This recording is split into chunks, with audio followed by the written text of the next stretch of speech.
Are you ready? Welcome to Outnumbered FNC Digital Hangout, where we're hanging out. We are so happy that you're with us this afternoon live from the Republican National Convention right here in Cleveland, Ohio. I'm Harris Faulkner, also here today. Sandra Smith. Smile big for the camera. Fox News contributor and radio show host Meghan McCain, commentator and national spokeswoman for the Libre Initiative, the Rachel Campos Duffy Wonder Woman, and our digital hashtag one lucky guy. Digital hashtag. Digital hashtag. Yeah, it's like the next version of you. It's like 2.5. Yes, he's outnumbered. Pete Hegseth. Thank you. Glad you're here. You haven't done this with us yet. This is day 2. Yeah. Well, not many people have done it. Well, one. In fairness, number 2. I tell you what, we had a heck of a time last night. So it is day 2 of the Republican National Convention. And Donald Trump will finally officially become the Republican nominee tonight. And the theme of this evening, make America work again. Remember, last night it was safe. Tonight it is work. We're expecting to hear from some big speakers again, including House Speaker Paul Ryan, New Jersey Governor and former presidential candidate Chris Christie, and another former candidate, Dr. Ben Carson. For more on what to expect, Shannon Bream is going to go digi with us. Shannon, break it digi. And by the way, Harris, I don't know if you saw my recent email that I sent you. I gave you a little tip about something. I don't know if you want to discuss with the viewers or not, but it's something that we visited this morning check my email. That has been updated. So anyway, you might want to discuss that a little bit later while you're on digital platform with our folks who want to get the inside scoop. But for tonight, it's going to be all about the economy. It's all about make America work again. It is something that, of course, the Trump people feel like is a big asset for them. They point to Mr. Trump's background as a businessman. They say he is the best one to deal with the economy. But the Hillary Clinton camp, they're not ceding that territory. They say, listen, he has put his record out there. And so for us, we think it's fair game. She recently went on the road to Atlantic City and very specifically went after his record. As we all know, he had several successful at one time properties there, but there was a downturn. It impacted Atlantic City. There were some bankruptcies. There were business troubles. So she went there specifically to talk to Atlantic City about Trump's record. And she highlighted one man who said his small business was nearly decimated because of what happened with Trump. So she's taking this head on and she's saying, listen, what he has done in the past hasn't benefited average Americans. And she says he'd do the same as president. Here's a bit of her take on his plans. Independent analysts say he would add $30 trillion to the national debt in order to give a massive gift to the wealthiest Americans, Wall Street money managers, and our largest corporations. But after all, what else should we expect from someone who calls himself the king of debt? Well, the Trump team thinks there's no problem there. They're going to emphasize his record. They say he is the only one who knows how to create jobs. He's done that over and over again, and that Hillary Clinton wouldn't know anything about that because of the way that she has come up through the system. They say as strictly a politician and somebody who's benefited off of her connections to Washington. And they know that the economy is the top issue. It is with viewers in our most recent Fox polling. Of course, that can change and jump back and forth when we have issues involving national security and terrorism. But for right now, the last polling we have put the economy at the head of the list with fall voters by an almost 4-to-1 margin. So they want to capitalize off of that. And there's a very specific poll within that they think gives them good news as well. When you put Hillary Clinton and Donald Trump head to head, at least on this issue of the economy, it is one of the places where he comes out ahead. The most recent polling had him up by a 53 to 41%, giving him a 12-point advantage over her. Here's a bit of what Steve Moore, who is a senior economic advisor to the Trump campaign, says about Mr. Trump and his plans. He's put tens of thousands of Americans to work as an employer. That's something Hillary Clinton has never done. So I don't think it's very wise for Hillary Clinton to try to compare resumes with them. And not surprising that Democrats are pushing back on the plan for tonight as well, because they say, listen, America's doing pretty good. They say the president has cut unemployment by half and that people feel the economy is rebounding. Of course, Republicans and the Trump camp say it's not true. If you look at the numbers and see how many people have left the workforce altogether, they claim that the unemployment rate is about double what the White House says it is. So a lot of back and forth. But tonight, of course, there'll be an emphasis on this. And the Trump campaign continues to think it's a winning topic for them. Harris? Excellent, and thank you for the tip. So Shannon and I had a little convergence over at the Fox News Live snack table, and there was nothing there. Snack table. I was having my chocolate thing going on in the afternoon. I just needed a little bit of chocolate and peanut butter, and you took me to the brink, and nothing was there. And now you've given me the update. They filled the thing back up. It is In the now middle of the overplayed. show. It's sort of like the Willy Wonka chocolate factory over there. So get over there as soon as you can. People were laughing at you and me that we needed chocolate at that moment. And we had to have it and didn't. It helps. So thank you for the tip, my friend. These are long Good to days. see you. You got it. All right. And Pete, you're laughing, but you know, when you get hungry, you just do. No, it's called hangry, and I'm going to go get chocolate for everybody. Oh, really? Oh, great. Well, here, take the mic with you when you get up and get ready to go. I am. And say hi to some people. But in the meantime, go ahead. Make sure it's dark chocolate. Are you leaving now? Yeah, I'm going right now. Oh, my gosh, okay. Should I wait? No, wait. We'll talk about work, and then I'll go get it. Oh, sure. Tease a hungry dog. I actually just said this the other day about you. I was like, of all the people I've ever been on the air during food segments with, no one eats more than you.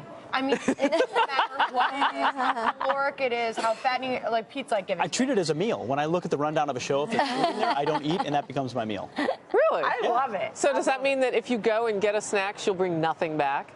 Maybe nothing back for you. You're like the worst squirrel on the planet. And he's not picky. I've seen him put like microwavable mac and cheese at a hotel into. Yeah, the more preservatives, the better. Yeah. Wow. Then it makes me healthier. Okay, counterintuitive, sure. Good. Have fun on your trip. You know, I am All right, curious. I'm coming back. Somebody who actually has, out of all of us, spoken on a convention floor did so last night. It was pretty amazing. What do you want to hear from Donald Trump on Thursday night? Well, I think it's great that he's talking about. What we're talking about on Thursday or tonight. We can talk about either. We can talk about tonight. He speaks Thursday night, but let's talk about tonight. Okay, I think tonight's interesting because it looks like the Hillary Clinton campaign is pretty nervous about this contrast being drawn between him and her on jobs. Obviously, he's a job creator. She can't take that away from him. She's created probably maximum 3 jobs. Her, Chelsea, Bill. All right. So first of all, can I point out something? Paris isn't that much taller than me. My chair is broken. Yeah, so what is up with your chair? I mean, I feel like, do you know what? Okay, but wait. I can use my bouquet to lower myself. The Lord has blessed me with a derriere that can lower a seat without pushing a button. Anyway, let's move on. But going back to that, Rachel, I wonder how much do you say, you know, as far as the female vote is concerned, is this about the economy? You know, they say women vote with their pocketbooks. They care about taking care of their families, putting food. Feed mama. Is it more about? I told you, watch him. He'll sit here and eat for a solid hour. That's awesome. But Rachel, seriously, is this more about national security or the economy for the female vote? I think it's both. I mean, obviously, national security is getting a big, hit right now because of everything that's going on in the world and in our country. But the economy, as you said, women care about pocketbook issues. A lot of women I know have their kids living back in their houses after they, went to college. They have basement boys now. So that's interesting. They care about that, and I think it's a big issue, and I think they're obviously nervous about it based on what their schedule is for Hillary. Oh, that's interesting. Yeah. Pete has just brought us. What did you get? I got Whoppers. I dole out gifts like a politician. Like, what did you get, Sandra? I take it away. Yeah. I have a lovely Reese's and a milk chocolate Hershey's bar. So when you eat Whoppers, are you supposed to suck the chocolate off and get to the malted part? Yes. Or do you bite into it? Like, how do you do it? I'd suck the chocolate off first. I'm so type A, I just bite it. Nancy Pat is weighing in on this right now, Pete, and she is saying that you are a man with many muscles and you need to eat to burn energy. That's all men. That's all men? Meghan McCain. Yeah. What are your thoughts heading into tonight? We're here from Paul Ryan, Chris Christie. What are you looking for? Fascinated to see what Paul Ryan's going to say because he's been touch and go with Donald Trump for a long time. They've got some damage control to do tonight. The spin, the narrative all day has been about Melania Trump and her speech. It's really unfortunate. I went to lunch with some friends of mine who have been in the industry for a really long time, and some of the names that are being thrown around, one in particular is a very well-respected speechwriter, and the blame game's already happening. I personally couldn't fathom that he would be responsible for such an egregious error. And I think they have to switch the narrative, and they have to do it fast because it's all the memes on the internet right now. So I hope Chris Christie does something crazy. I hope Paul Ryan comes out and unites the party. I just hope anything happens that will switch from what's going on in social media right now. Interesting. Pete, any thoughts? Yeah, and I think Jobs is it's home turf for Donald Trump. It became a vulnerability for Mitt Romney when it shouldn't have been because he didn't as forcefully fight back as he could have on his wealth and success. Right. Trump has always doubled down on it, been proud of it. Sure, he's made mistakes, but he fights back voraciously. Hillary Clinton has no business background to run on whatsoever. He should go on the offense and stay on the offensive because everything she does looks political. And her leadership skills get people killed. I mean, I think we saw that last night showcased with the mother of the Benghazi. I was going to say victim, but I don't know the right word to describe it. But I think it just showcased last night, and we need to push forward with this, that Hillary Clinton has never created one job, and when she is in leadership positions, literally people get killed. And I think that this thing with Paul Ryan is interesting because Paul Ryan, there's a lot of Trumpsters out there who think he secretly wants Trump to lose because he wants to run in the next cycle. Okay, so they think the real story? Yeah, so I think it's going to be interesting to see what he says. I think he's going to put that to rest because he's going to come out and he's going to be very sincere in because if you know Paul Ryan, and I know Paul Ryan, he loves his country. And he really believes that Hillary, for 4 more years, expanding the Obama agenda is going to be a disaster for this country. So I think he, honest to God, wants to save this country. All right, so we have a Twitter poll, and maybe we can pop that up because we want to talk about that now. Day 2 of the RNC is our subject line, and I know that you've been sharing some of the social media on this bit. Yeah, no, I mean, it's coming in. A lot of people joining us right now, letting us know from all over the country that they're joining us. Comments on Paul Ryan coming in. But we also want to get everybody's take on some other speakers tonight, and that will be Trump's children. We're going to hear from Tiffany Trump, as well as Donald Trump Jr., who have always been well-spoken on behalf of their parents. We haven't heard as much, Megan, from Tiffany Trump, who just graduated from college. Yeah, I like Tiffany Trump from everything I've seen, as much as I think Ivanka is universally accepted as a very stoic, beautiful representation of her family. I think Tiffany Trump has the opportunity actually to reach out to a lot of millennials. She has a very interesting, somewhat racy social media presence. No judgment at all. I had the exact same thing when my father was running for president, and there's a lot of power in that. It's a whole different image for the Trump campaign. I think tonight she could really come out a star. What exactly is racy? I mean, I'm not up with her Instagram, so what's... She likes to go out. She likes to party. She's a model. Oh, okay. You know, she's very beautiful. She walks in fashion shows. She's obviously very social in a lot of different ways. Like she's partying and she's... I mean, I think Ivanka's a stoic, beautiful mother and a businesswoman, and I think Tiffany, she's 22 years old. I think she's out living her life, having a good time, and that's actually, I think, a really good image for Donald Trump and his family. I should know that. Did you speak in 2008? I did not speak. No, and not on the stage. I did not. No. I mean, it is interesting, and not that would. It's probably more conventional not to have your entire family speak, but in this case, they've said, "Hey, the family of Donald Trump is a huge strength. His kids reflect a man of character through the lives that they live and the families they have." Yeah. Americans are drawn to that. It seems to be an authentic representation of a person behind the scenes that you rarely get to see. You see Donald Trump in public, you don't see him in private. People say it's a different kind of person. I think they just had the opportunity to really humanize him in a way that, unfortunately, I think last night Melania did a great job doing until obviously the narrative switched. And I think tonight there's an opportunity to turn that tide again. Yeah. All right. So I've been told that there is a Twitter poll happening at the bottom of our screens. I'm asking for maybe a little clarification of that because I keep saying it says vote now. Could Donald Trump? Oh, look, there it is. Could Donald Trump's speech decide your vote? Could Donald Trump's speech decide your vote? That's how they're voting. What would you say? I think it might decide the vote of some. I don't know. Maybe not. There's such fortified positions amongst Republicans, and things are going to happen over the next couple of days. It's not as if you're going to have a whole lot of never-Trumpers that are going to see Donald Trump one more time and decide that they're with him. Maybe the magnetism of the moment will change it. I do think it'll be a chance to reach a few more independents, Bernie supporters who are really ticked off about Hillary Clinton right now. Sure. I've talked to a few Bernie supporters. I mean, they're livid. So if Donald Trump delivers the kind of message, but that's a tightrope, right? If you're going to deliver just a conservative message, you might turn off Bernie Sanders supporters, but he's going to want to reach out too. I don't know how I would vote.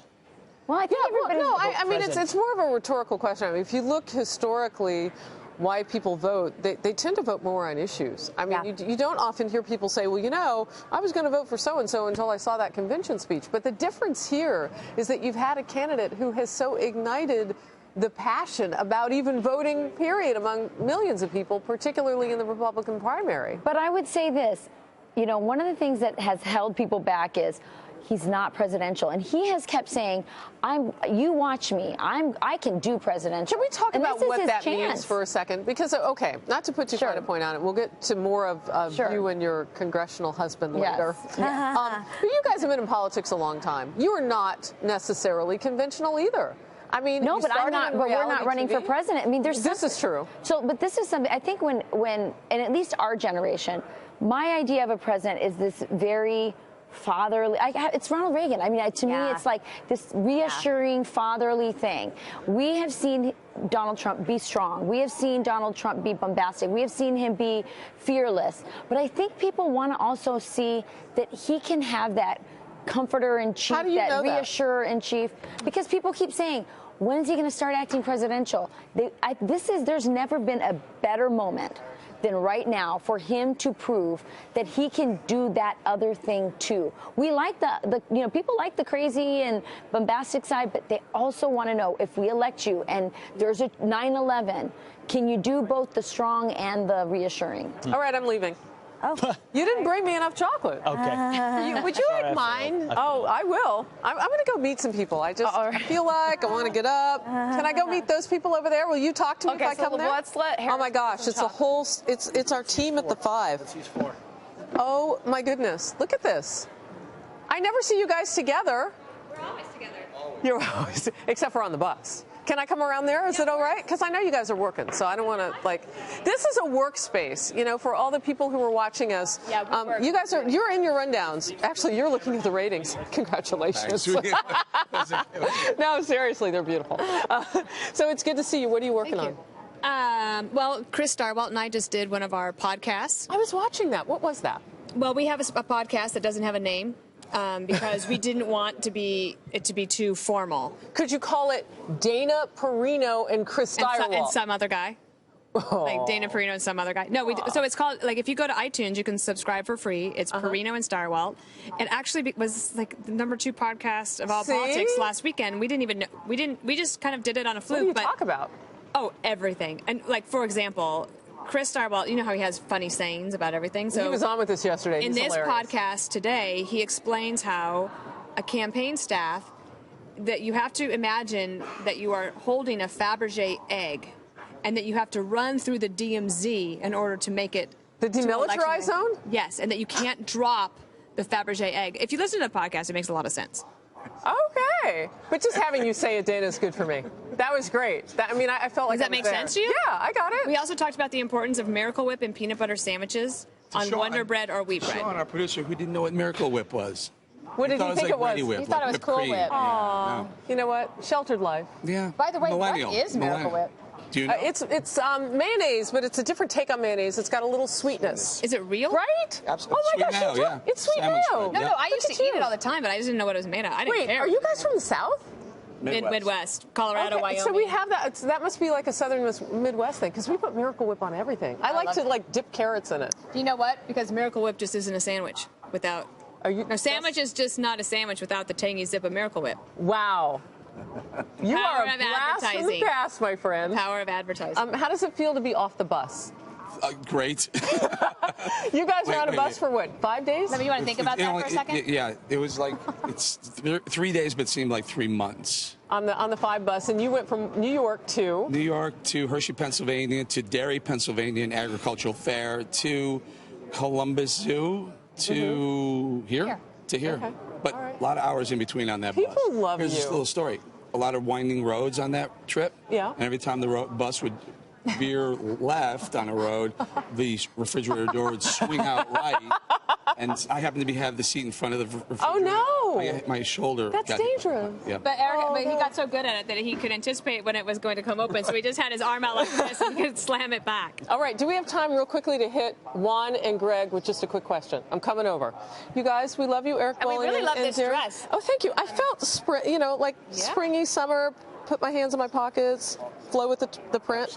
You don't care about that, but thank you, Dan. No, I love it. All right, so we're going to go over real quick, because I know we don't have much time with you guys because you're getting ready for the show. Greg Gutfeld. How are you? Wait. Let me take my shoes off. There we go. How did she know? Now we're the same height. There we are. No. Wait, are we? Where's the camera? Where's the camera? Oh, there we go. are. Oh, hi. By the way, what is this for? Is this for Fox? No, this is just for me. Okay. No, you see that whole staff over there? I do. I see. That is the 4 p.m. FNC Hangout with Outnumbered. Yes. And I know how much you love Sandra Smith. Would you like I to love say Sandra. hello? I love Hegseth. I love the whole crew. Yeah, you got Megan over there. How you doing over That's there? Rachel Campos Duffy. She just had her 8th child. I got to catch up. She almost has a baseball team. She needs one more. One All right. more. Have a great show. Thank you very much. Juan, we're coming over to show you some love. How are you doing? You want to say hi to our digital viewers? I'd love it. You know, in fact, I was just doing some stuff for Fox News Video.com. Okay, original content. West, yeah, and then we also, yesterday, we had so much fun because we had like a variety of guests of people who, I guess, I don't know, there's so many people here at the convention, and then you start to get behind the scenes with some of these folks, and they tell you stories you just wouldn't hear elsewhere. Yeah, it's really amazing. It is, because even on the channel, you have 3 minutes, you do a quick interview, and oftentimes it's contentious, but no, it's nice to be able to talk. It's different, right? It is. We have 400 people here with our Fox News Channel team from all over the country. So we're kind of showing people behind the scenes. Thank you. I know you guys are getting ready for the 5. Yeah, have a wonderful show today. Nice. Juan Williams? Oh, thank you. You like the print, too. God bless you. All right, back to the team over there at the set. All right, Harris Faulkner, thank you very much. I'm going to put my shoes back on. Wonderful to hear from the gang from the 5. And we're going to move on to talking about other things when I get guidance on that. Meanwhile, we will talk about the anti-Trump protests that have been popping up today. They continued this after 500 people took part in demonstrations. Nothing. Oh, wait, guys, we've got Kristen Fisher standing by. Oh, Kristen Fisher standing by, and she's got some stuff on the economy as we are looking at Make America Work Again. All right, what do you got, Kristen?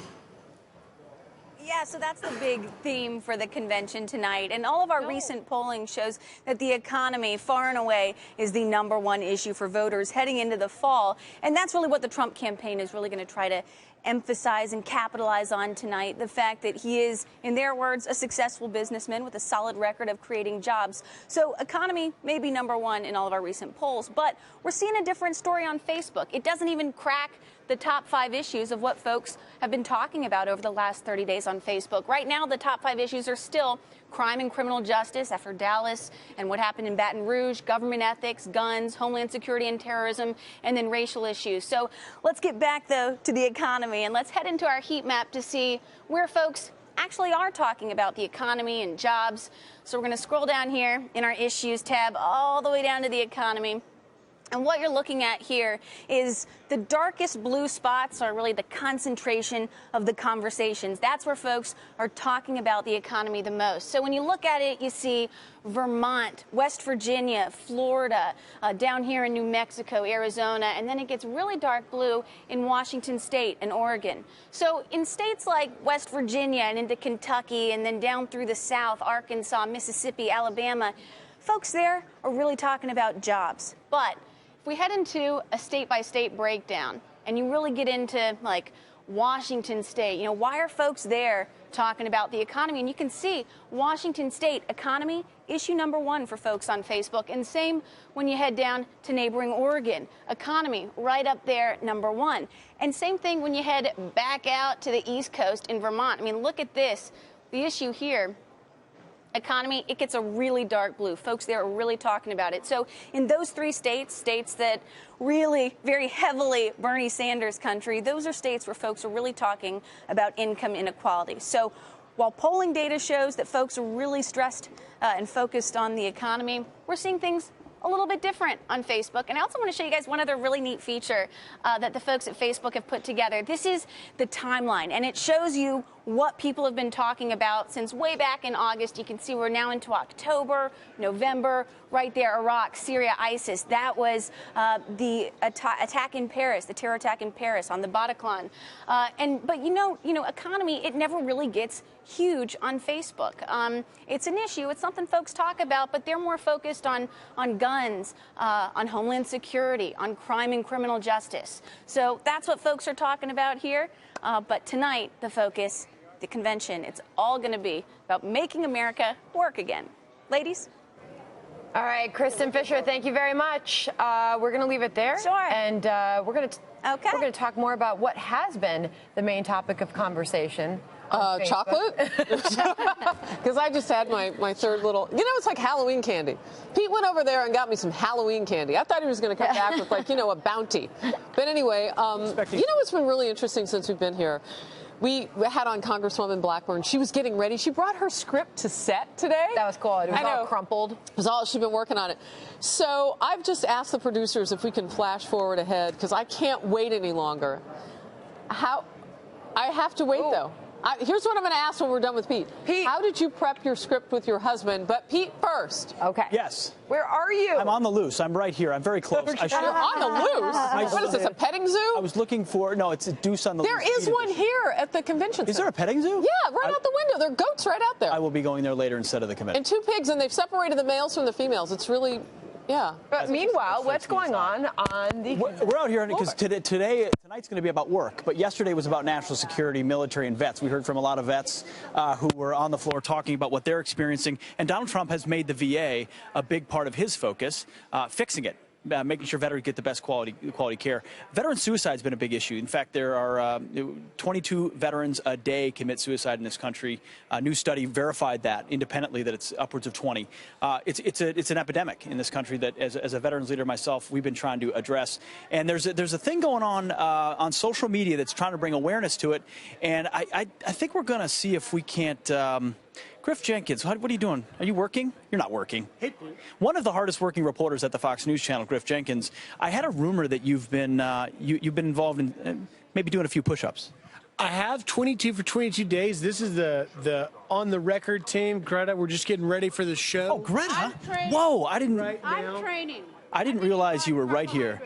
The star, Greta Van Susteren, behind me. I didn't even see her. I do push-ups. She eats fried chicken. No. I think you need carbohydrates and all that stuff to for training, for the build up the muscle tone and everything. You got to fuel the machine. That's exactly what you're doing. It's a beautiful thing. So that's it, Pete. I've been doing 22 push-ups for 22 days to raise awareness for the tragic, sad number of veterans that commit suicide every day, 22. And that's not okay. And it's sort of like the Ice Bucket Challenge. You do them, you post it to Facebook. You want 22 billion push-ups. People have got to put this issue on the front burner, and we've got to get these vets like yourself the help they need. Absolutely. So are you going to knock out your 22 today right here for us? We do 22. Can I do it with you? I will. All right, let's do it. Where should we do it? Right here? Right here. All Mic right. down. 22. You going to sound off for me? Greta, can you count them for us? Pete, let me hold the mic for you so we can hear you grunting. All right, go. All right, here we go. Here we go. 3, 2, down. Woo! 3, whoa! 3, 4, 5, 6, 7, 8, 9. Greta wants to start over. I don't know if I could do this. 10, 11, 12. We're slowing down. 13, 14, 15. We stopped clapping. 16, 17. Oh, Greta! 18, 19, 20. Go, Pete! 21, 22. Wow.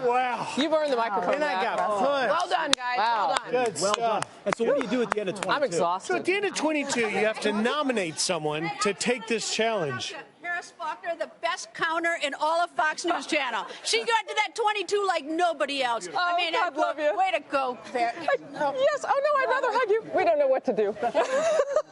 I'll tell you. It's unbelievable. So at the end, you nominate someone to take this challenge.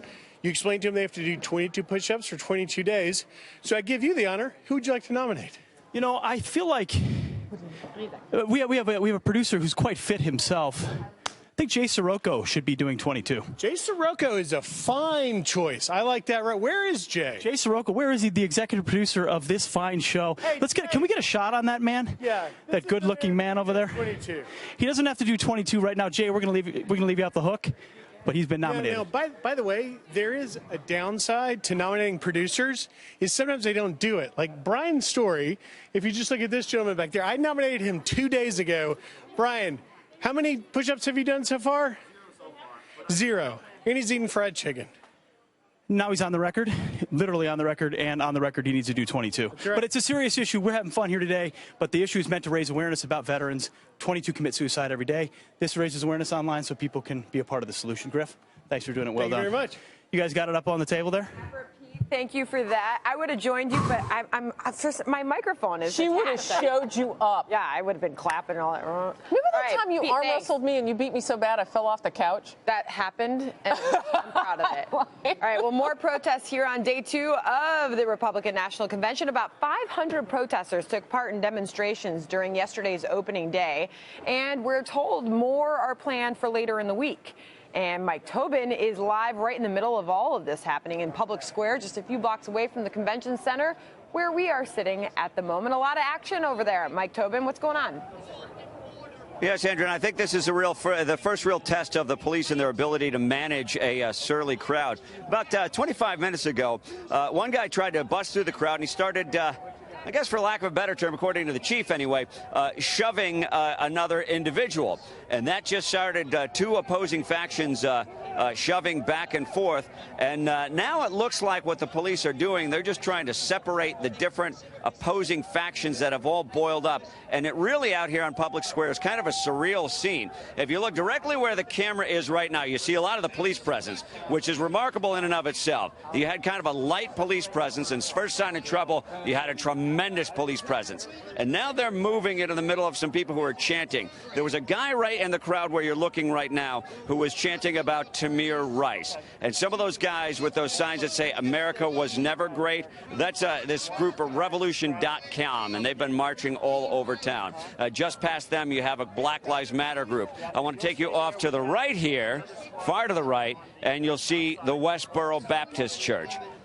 So you have all these different opposing factions out here on the Public Square. There's a guy behind me who's been playing Arlo Guthrie music. So it's kind of a surreal scene right now. And you've got this giant presence of police that just showed up here at the first sign of trouble. And it looks like their technique right now is to make a presence. And frankly, all of the different opposing factions that were out here of civilians pushing back and forth against each other, they're just sort of squeezing them off the square just by sheer volume of police and the bike police and the different guys. I see some of them with their truncheons out. I've got a report from my producer, Jim Murphy, that there are a few what appears to be non-lethal weapons out on the perimeter. No indication that they're going to use them because it doesn't look like they're losing control of this crowd, but it certainly is getting to be a feisty crowd, Sandra. All right, Mike Tobin. Mike, this is Meghan McCain. You know, protests at conventions are not unusual.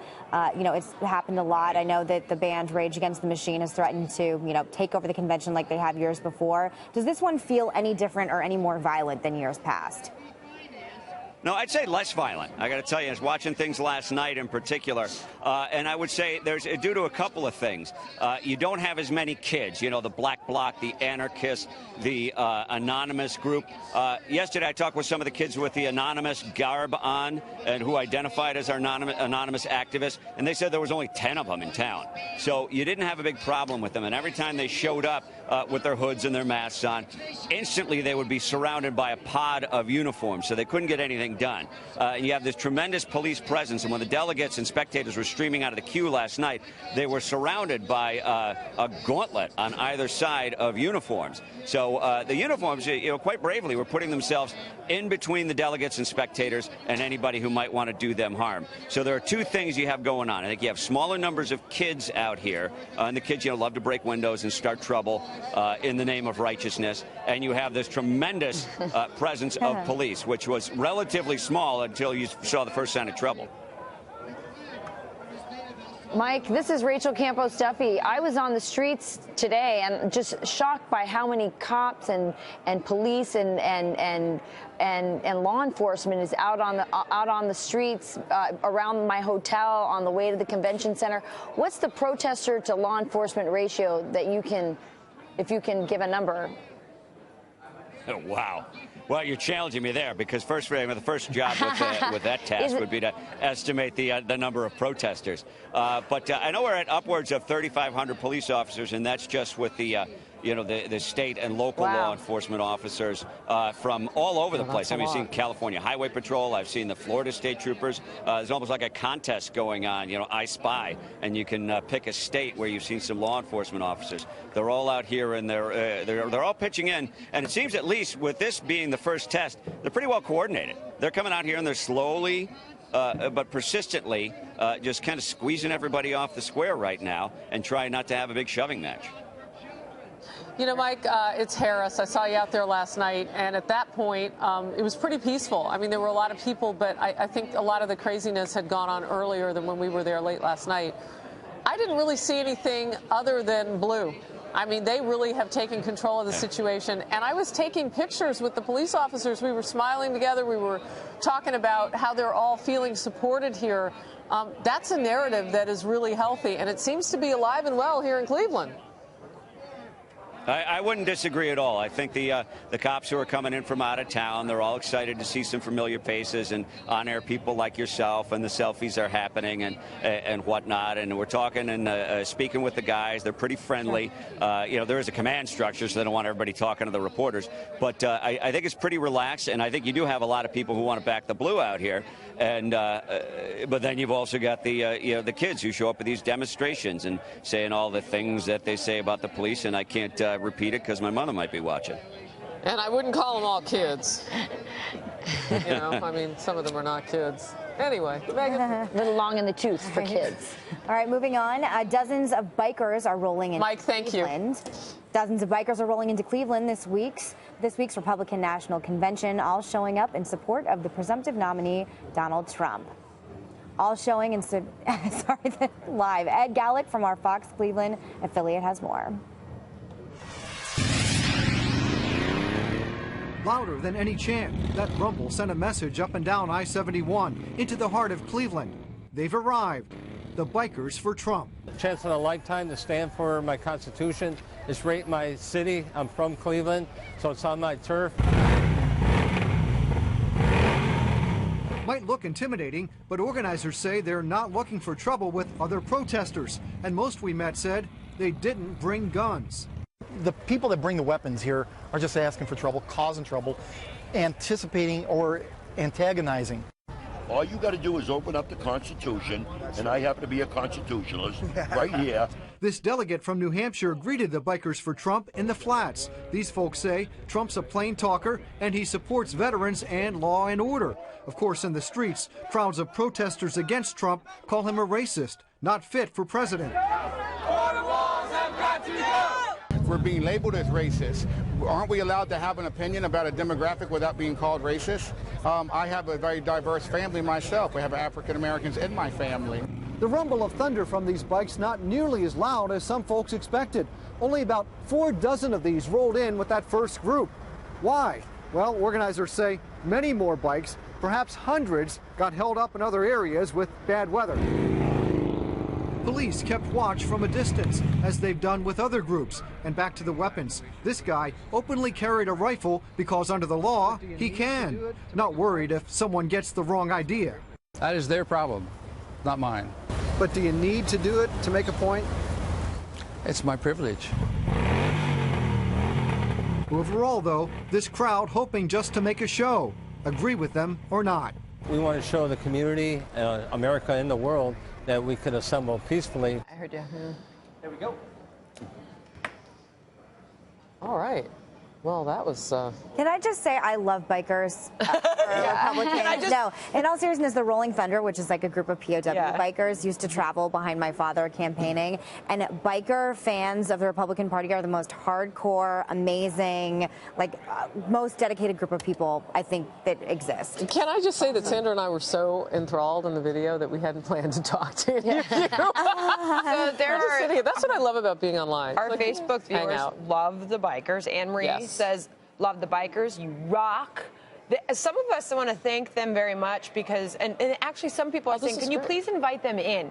I don't think we'll be doing that right now. But do you remember Sarah Palin famously took a ride with them and she looked so hot and they're like, you know, remember that was a big deal. Wasn't that the time she wore those monkey pumps? What? I think so. She had these pumps that were so beautiful, and they were like the Harley? selling thing. Well, I think it was some promotion around that. That would be very. Maybe they were camo. I can't remember what they were, but I just remember they were like the hottest thing online. They went viral, and I wanted them so badly. All right, well, let's talk about Donald Trump and the big speech. All eyes this week will be on Donald Trump as he prepares to deliver his big speech on Thursday night. The Trump campaign confirming that he's already consulted with 2 former speechwriters for Ronald Reagan, one of whom contributed to Reagan's famed Tear Down This Wall speech in 1987. Meanwhile, convention chairman Reince Priebus brushing off any concerns, telling ABC's This Week that he thinks Trump will have his own Reagan moment. I think Thursday night's a critical night for him, delivering a great speech, the balloon drop, and the people in this country saying, I can see Donald Trump being in the White House. I think he's presidential. And it's the same thing that happened in 1980 when the bottom fell out of Carter, when people said, Ronald Reagan can be president, I can trust him, and I see him in the White House. Sandra? And we asked you to hop onto Twitter and answer our question. Could Donald Trump's speech on Thursday be a turning point for you and actually decide your vote? If you haven't answered that question, please chime in on Facebook Live right now. And meanwhile, I'll pose the question to the panel. Do you think that could make some money? My first answer was to vote president, and I'm changing my vote to yes. Because, no, wait, so if you voted in the poll, now you got to take it again? Because this is not an assembly. Yeah, you're right. Just go back online. Now that you I don't have to register my vote. Now that people can actually hear me, I'm changing my vote from present to yes. And here's why. I think he's got an opportunity. He hasn't reached out as directly, as pointedly to conservatives as he could be. He's kind of made offhand comments to, hey, Bernie supporters, you're welcome, please come in. He hasn't reached out as much to conservatives and hit the notes the conservatives want to hear. Pence is a step in that direction. Yeah. You could envision a speech where where the entire floor rises to its feet and gives him a standing applause. I tell you, if it rises to its hands, we will be that all would be over amazing. that. All right, well, guys, here are the numbers at the bottom of the screen. Breaking news. So how are we doing? Most people say they've made up their mind and know that Donald Trump's speech will not change their mind. 78% yes, 22% though. So a quarter of people almost say. We talked about on a number, though, that there are a few moments in campaign terms called open window moments where everyone will be watching. This is one of those moments. It's people outside of politics that don't pay as much attention. Thursday night will be that moment where even people that don't pay attention to politics in the same way that we do will have the opportunity to be reintroduced to Donald Trump. So not to disagree with our viewers, but I actually do think this is one of the few opportunities he has left. And my window. And look at the drama with which, when he came out, just to say a couple words before Melania, look at the drama, you know, behind the screen. And it was interesting because today somebody interviewed me, and they said, well, wasn't that so pretentious of him to, you know, do that kind of. I liked it. I liked it too, and remember, Obama had the Greek columns. I mean, well, nobody remembers those days either. So I think it's going to be dramatic. Melania said that last night. If it's Trump, there's drama.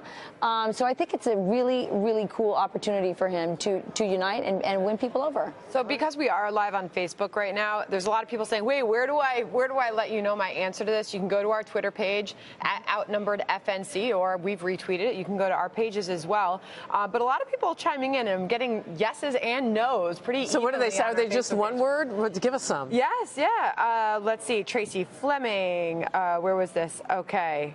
Well, they're coming in so fast that I lost. Tracy Fleming, yes, with an exclamation point.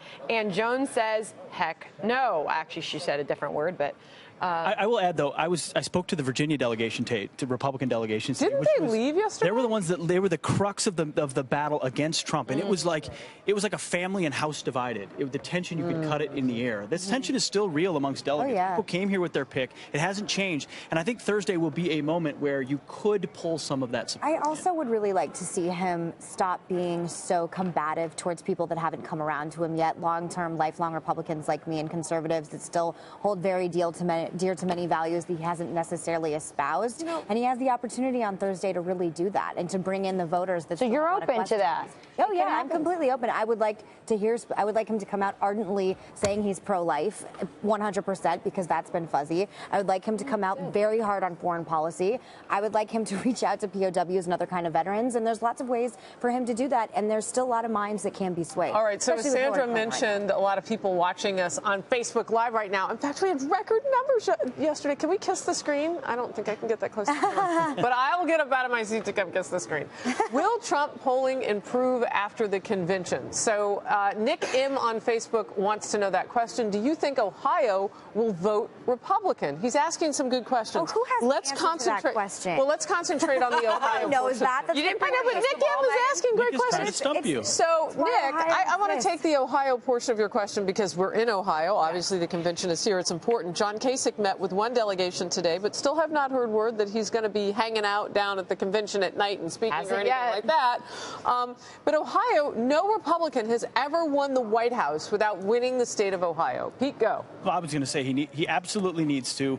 Hillary Clinton's going to have a better ground game because they've been investing in the state for a long time. It doesn't mean they have the enthusiasm or the energy that Trump has. He's got to have the ability to turn that up, bring out disenchanted middle-class white voters who do exist here in Ohio, who have seen their jobs leave this country. Yeah. He's got an opportunity, but it's a toss-up at this point. Yeah, single women, college-educated voters, that's going to be ultimately who sways this election, and Hispanic voters, and it's pretty much a toss-up here in Ohio. You have to go, in order to get to hell, and you have to go through purgatory and Ohio to get there. You cannot win the White House. Listen, I'm talking to you like I talk to, campaign people about strategy. I mean, this is not a joke, and Ohioans especially, ground game, meat and potatoes campaigning is going to be vitally important. You and bring that's up been weak a for brilliant point, Megan, and you and I have talked about this before. We've talked about it on the radio before. So you just said that you don't think that he's done enough to reach out to conservatives who may not be in love with him. I don't think we've ever seen a candidate in history, have we? Correct me if I'm wrong, that had to try so hard to win over his own party. The man was in first poll position against 16 other people for a year. And he still had a Speaker of the House that said, it wasn't a full-throated endorsement of him. That's true. There's reason to be skeptical, though. He was a lifelong Democrat. There's a lot of his values that he, goes on the stump speech and talks to America about that aren't traditionally conservative. So that's what's the hard sell for a lot of hardcore conservatives, Ted Cruz supporters, is what he is selling isn't necessarily what the platform, historically, the party of Lincoln has been based on. But I guess the big question is, will they vote anyway? I mean, is this a stop? Okay. And can I put you on the spot? Yeah. Yeah, because, you have kind of gone back and forth. You say if he apologizes to my father, what? You're on board? Yep.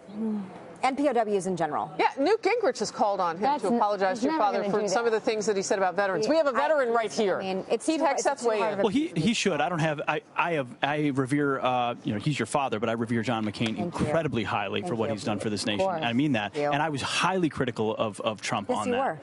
And we should be. And I think an apology is owed. And I think anyone should step up and do that. For me, though, it doesn't prevent me at this point from supporting him, because I think the contours of this election are not just left-right. They're, do you believe in America or do you not believe in America? And Donald Trump will secure our borders, try to defeat our enemies, hopefully rebuild our military, all things you're passionate about, fix the VA, and Hillary Clinton's the status quo. I think the Secretary of the status quo. But that brings up an interesting thing, because that's one of the things that people always question about him.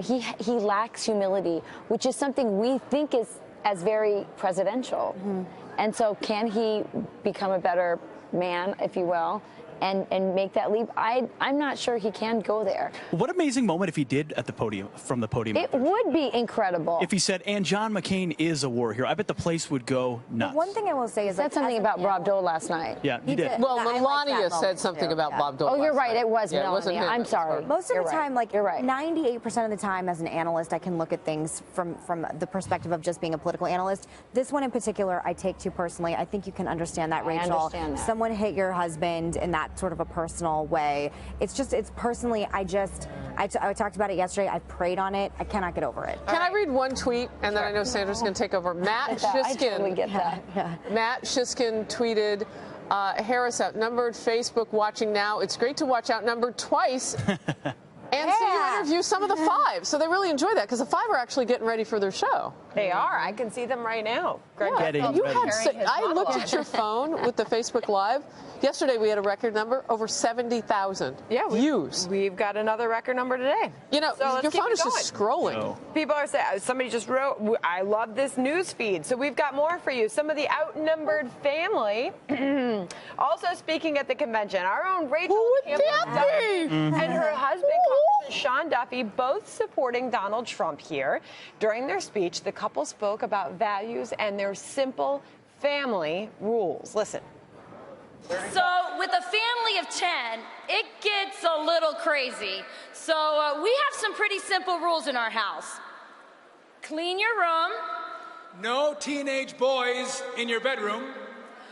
No waking mom and dad up on Saturday mornings.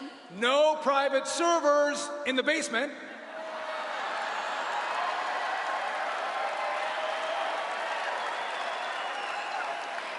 And no lying. Especially to the FBI. Oh, snap. Rachel, had you actually had a chance to look back and watch that? No, that's the first time I saw it. That's awesome. Did you guys sit down and write that together? Yeah, I wrote that line. How much of the speech did you guys write? I'm sorry, say that How again? much of the speech did you and Sean write? A lot, but we had a lot of Sean's team and a speechwriter that kind of jumped in and weighed in on some stuff. So you guys are so spectacular. I have this special gift that I have like this eye for talent in politics and up and comers.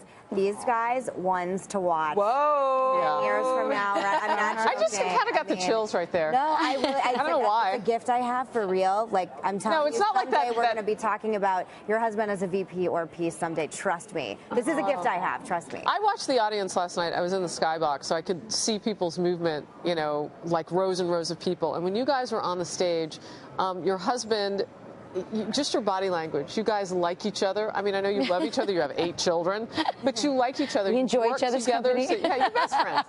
But you work together so much. Your body language, it was like a dance. You never stepped on each other's lines, not once, and you delivered so many zingers. Yeah. How do you do that? I do think, you know, we've done the show together, and you saw, you know, that we work well together. In fact, one time we were on the show, and I had a blank. Like, you asked me a question, and he answered. I literally went blank, and he knew I went blank, and he goes, let me jump in. And I was so grateful for that. So we do, you know, I mean, maybe after seeing Bill and Hillary after so many years, people appreciate politicians who actually love their wives. I just have one question. After Meghan's comment, is there room for a family of 10 in the White House? Yeah. Of course there is. I would love to bring back big families into the White House, traditional conservative families. I miss it in a lot of different ways. And you guys, honestly, and all, can I say this for real? And excuse me, I would say this even if you weren't sitting next to me. I grew up watching them on television, as had most millennials. And never underestimate the factor that there's an affinity to this family already from growing up watching them and now entering into the political sphere. I'm telling you, got a big future ahead of you, Rachel. Well, we've never seen anybody run until now, until Donald Trump, with 100% name recognition. It's incredible. And so it may take something a little different as, you know, we move along in political careers to set you apart. And we could say it was hatched right here. Yeah. By you. Well, no, really by Meghan. She's got the eye. That's right. I apologize. It's very modern. It's very relatable. It's a modern twist on conservative values. I love it. I've loved you guys as a couple. And honestly, Sean does an incredible job in Congress, especially when it comes to people that are ardently pro-life, as am I. And it's just really wonderful to see. Well, speaking of those family values, this was more of what we learned about your family last night. For us, it's all about family. I come from a long line of lumberjacks. They knew anyone could succeed in America with grit, faith, and family. My mother taught herself English, and both of my parents attended night school and earned their degrees while raising a family. Hard work, discipline, self-reliance, and opportunity. That's the American dream we believe in. Oh, did you ask Mama if she wanted the baby? Did you want your baby? Yes, I get special delivery. Okay, all right. Hello. Oh, your earring. He's like, I know. He's got my earring. He already took an earring. That is very, very Do you want good. this? Do you want this? So, by the way, this is Rachel and her husband's baby Patrick. I don't know why they That's why they baby didn't give you Patrick. something. Did they feed you, little one? Did they feed you?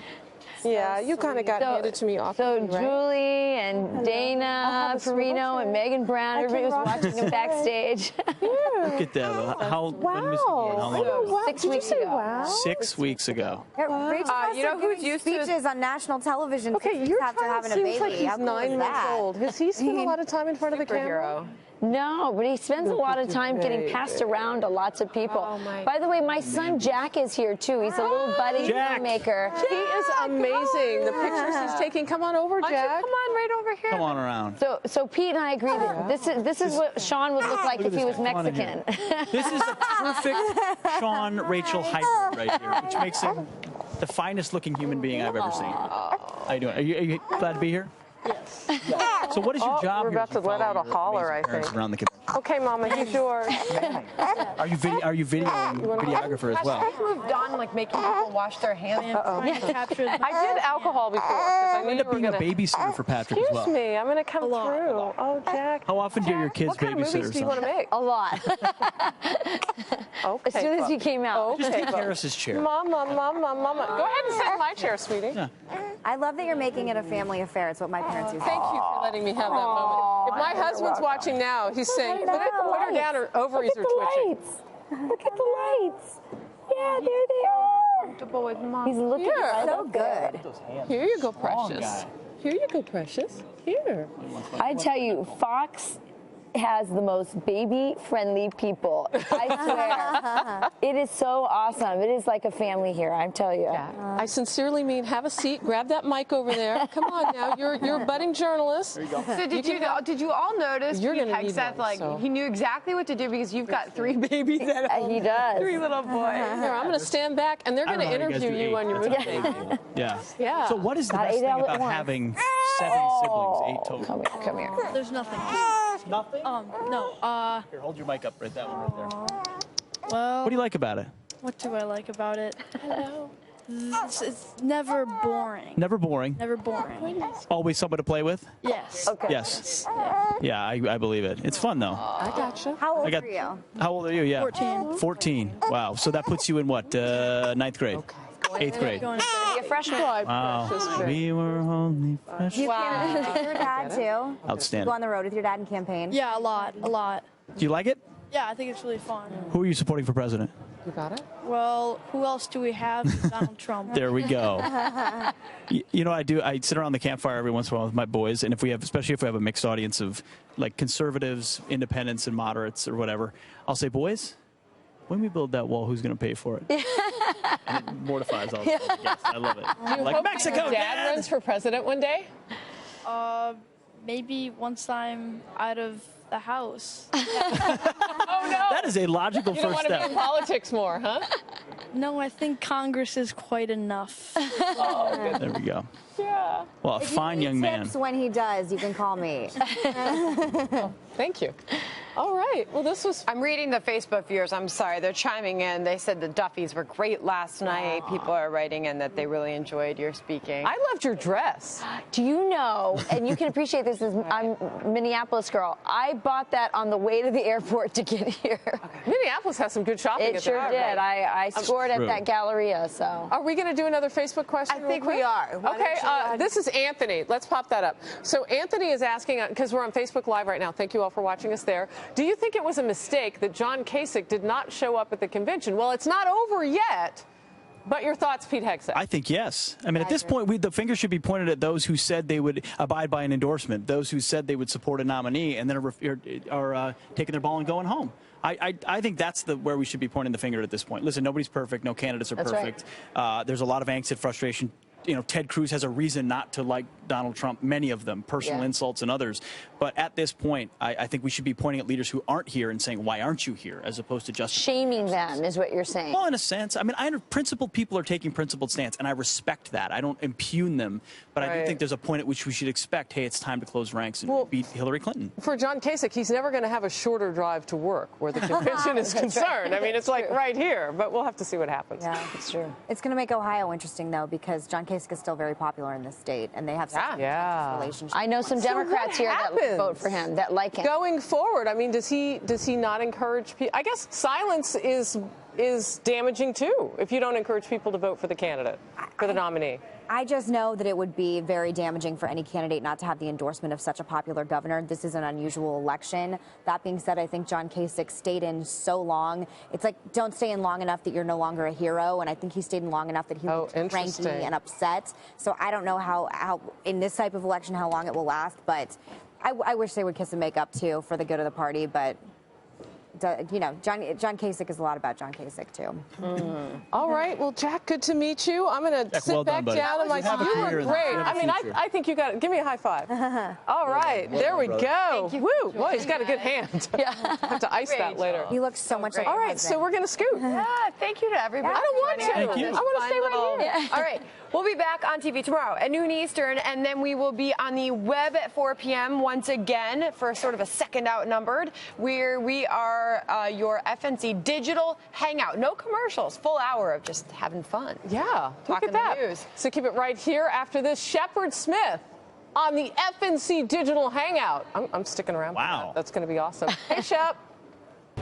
Last night, one network delivered, bringing you smart, fair, and balanced insights of every critical RNC moment. My husband is ready to lead this great nation. We need our leaders to lead by example. Blue lives matter in America. It's time to make America one again. One America! What happens next? Tonight. Don't miss our powerful coverage. Plus, Paul Ryan, Chris Christie, Dana White, Donald Trump Jr., and more take the main stage. There's a reason why. We are America's election headquarters. We are #1 on all of cable.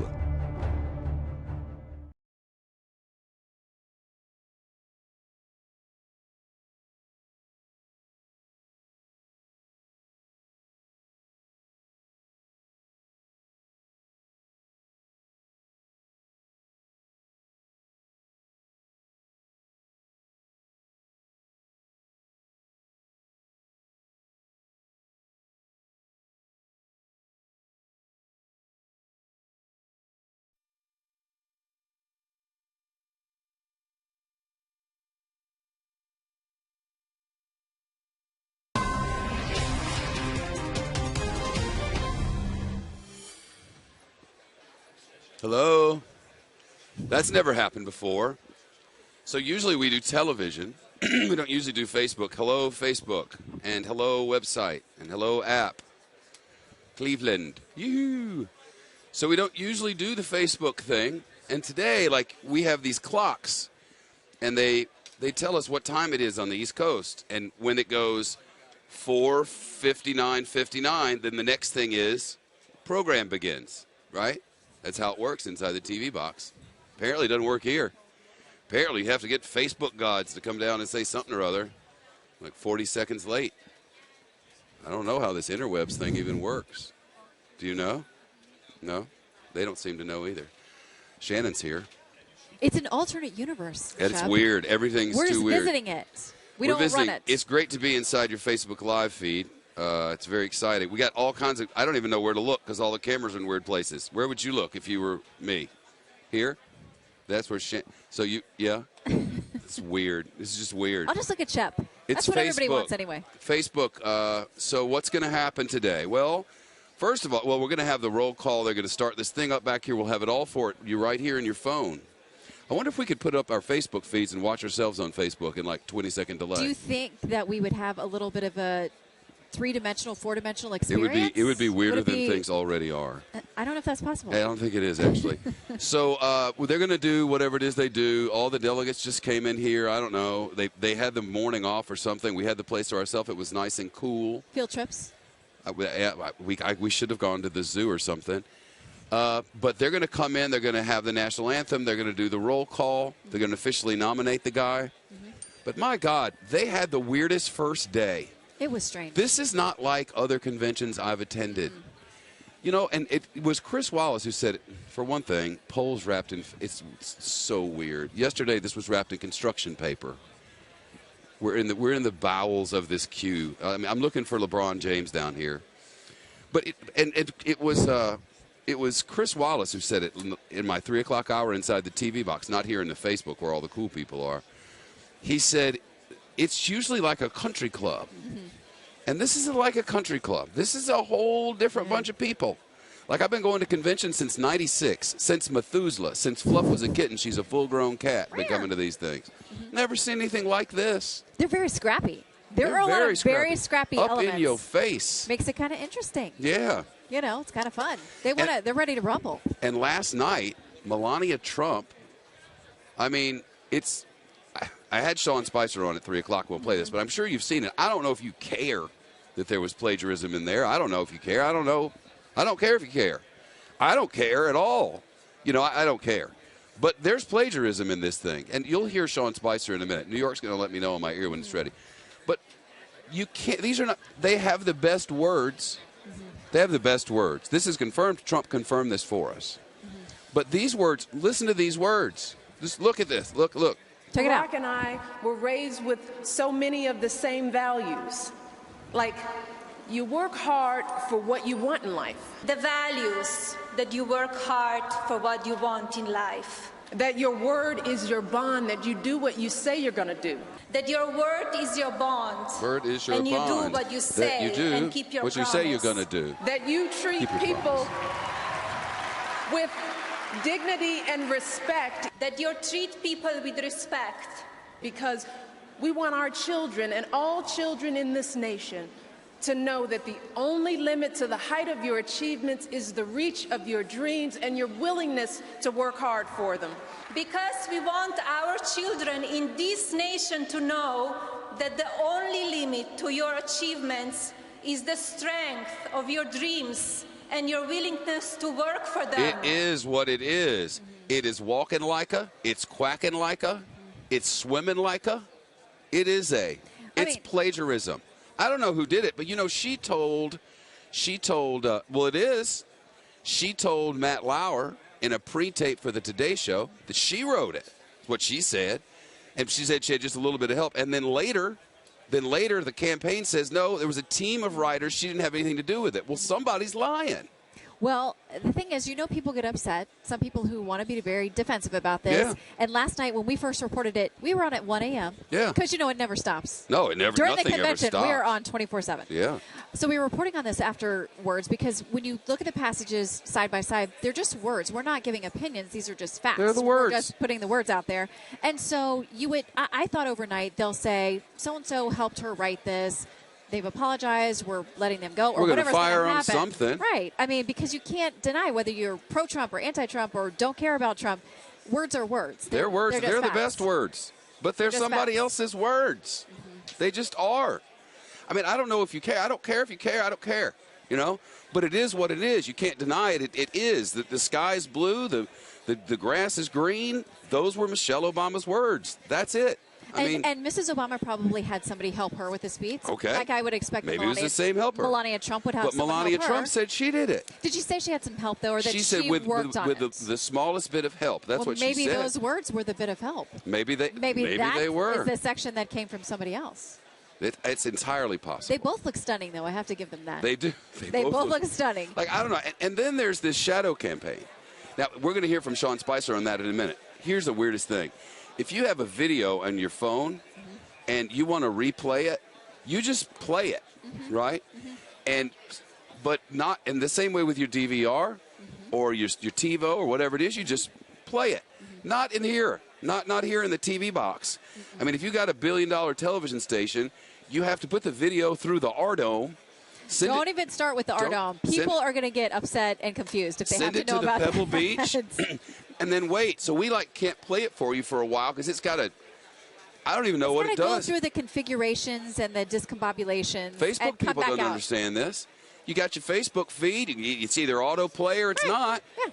I mean, it's so simple. Not here at TV. Does it make you crazy, though, when you're trying to look at stuff online and ads pop up and start playing when you're trying to read a story? Yes. It's a Can little I pay to make that go away? I think there's a way to mute it, but I'm not technologically enough advanced to figure that out. But I want it to stop. But I would like to show you this Sean Spicer interview in case you missed it. He was as nice as he could be before. He always is. Always. Yeah. Man's got a tough job. Yes, he does. But it's interesting to hear how he's spinning it. I mean, there's just no. They're words. They're words. That's all. They're words. They have the best words. We already knew that. Trump confirmed they have the best words so long ago. So while we wait to get the machine, the R-Dome machine, to make the video so that it'll play out here on your Facebook feed. It's going to happen. It'll happen. It's going to happen. You know, Fluff may be a dead cat by then, but it will eventually happen. I guess we might as well talk about the shadow campaign that's underway. Sure. The shadow convention. Let's talk about that. Did you read here on your phone today, Facebook people? Did you read the Politico magazine report? There's a shadow campaign going on. Not that we didn't already kind of know about this. Yeah, We already did. It's always been there. It's always been there. The not Trumpers and the Kochs and the big money people are waiting to put the campaign back, put the party back together after this is over, because there's this widespread belief that they're going to lose and lose big, and they need the adults in the room. This is the establishment types and the big money types. You read it. Well, here's the thing is that nothing has been predictable about this entire campaign year. So nothing would surprise me, but there's a lot of rumor. There's a lot of who's going to do what. Some of it pans out, some of it doesn't. Some of it's true, some of it's not. But, I mean... Well, Paul Ryan certainly set up a, vote your conscience, and he's certainly the one who's going to try to be the one who pulls it all together. I mean... This may work out. Donald Trump may become the president, but that's not what the establishment people within the party are believing and working toward now. We can deny it all day, but I mean, if you want to read it in Politico, you can do that. You might as well. If you're into this sort of, if you're sitting here watching this on Facebook, you might as well read Politico. There are millions, I have no doubt. Well, we had 138,000 yesterday. See, that's not too shabby. Here's the thing. Working and being based in Washington, we hear chatter about all these things all the time. Sure. That there are people within the so-called establishment, and people don't like being labeled, but whatever, in the generic way that we're talking about it. Some people say that they do want this whole thing to implode so they can start from scratch for 2020 and do a whole new thing. There are other people say, listen, I'm part of the quote-unquote establishment, but I don't want Hillary to win, so I'm going to do my best to help Trump. So, there are things all over the place. There are a lot of things. But for recommended reading today, if we were having a reading list and the like, I would say we should go to Politico today. Check it out for yourself. It's very interesting. See what you think. But, you talk to people here, and there are plenty of people, you can spot them, who they want him to win this thing and change this nation. They're convinced he can do it. And then there's about 500 of those Cruz people who are not the same kinds of people. Right. There are different factions that at times join forces, as we saw them do yesterday, but there are things they don't have in common. But they have the most important thing in common, and that they don't want Trump to win. They don't want Hillary to win. Well, yeah, but this one group that doesn't want it. Right. They're here, and they will. But mostly what you see are the Trump ones, and they will get up in your face. Yes, they will. And then there's the Cruz people who are just like scratching themselves because it's like, what is going on? We can't get anything done. Can we here. get any traction? No what can traction. we do? And so, it is a strange convention in that you pointed out it feels the most divisive of any of the ones I've ever been to, because usually by the time you get to this point, everybody's on the same page. Like, we're going to do this. Our guy's going to win. Our woman's going to win. We're in this together. And we get here, and there's still not that. It's not here. No, it's not. There's no. This is not.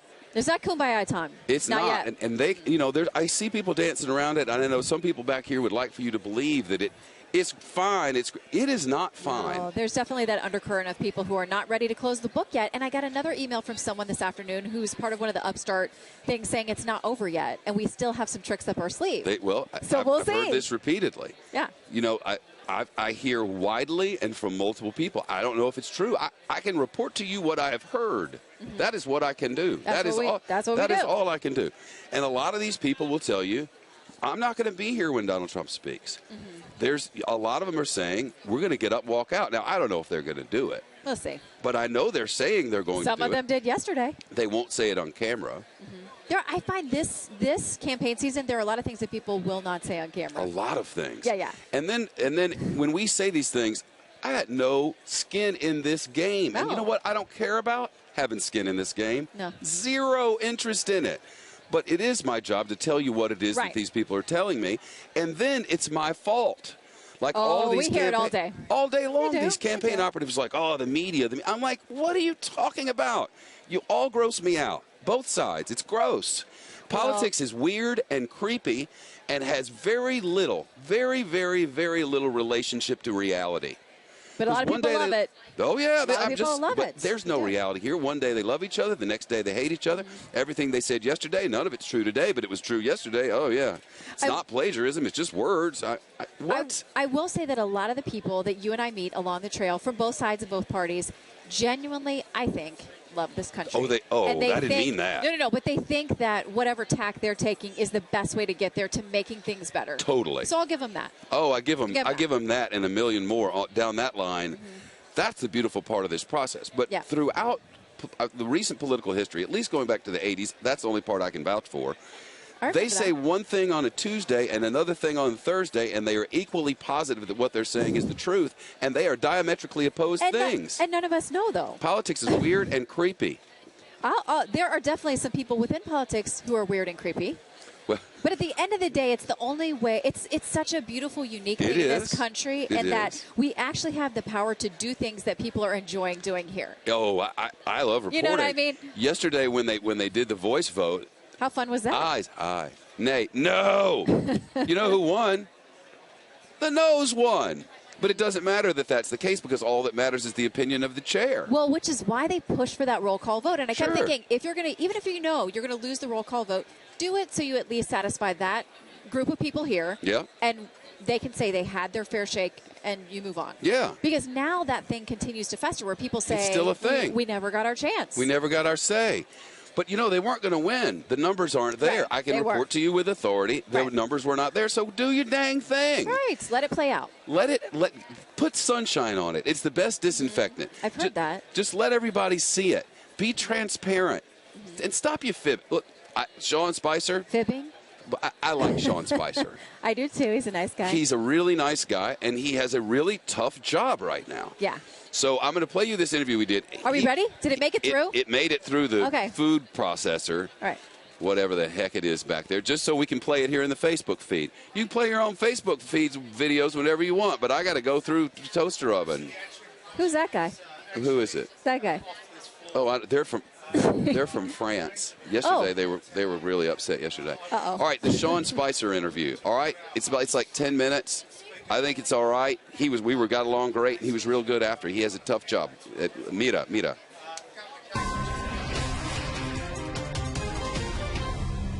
So two things. Yep. First of all, Melania Trump says she wrote the speech. The speech contains plagiarism. What do they do? Well, first, let's look at what's really happening here, okay?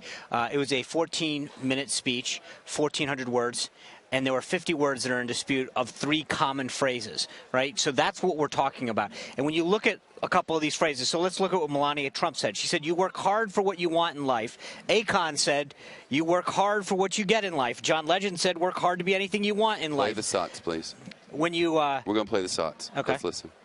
Their integrity, compassion, and intelligence reflects to this day on me. Her integrity, her compassion, her intelligence reflected in my daughters.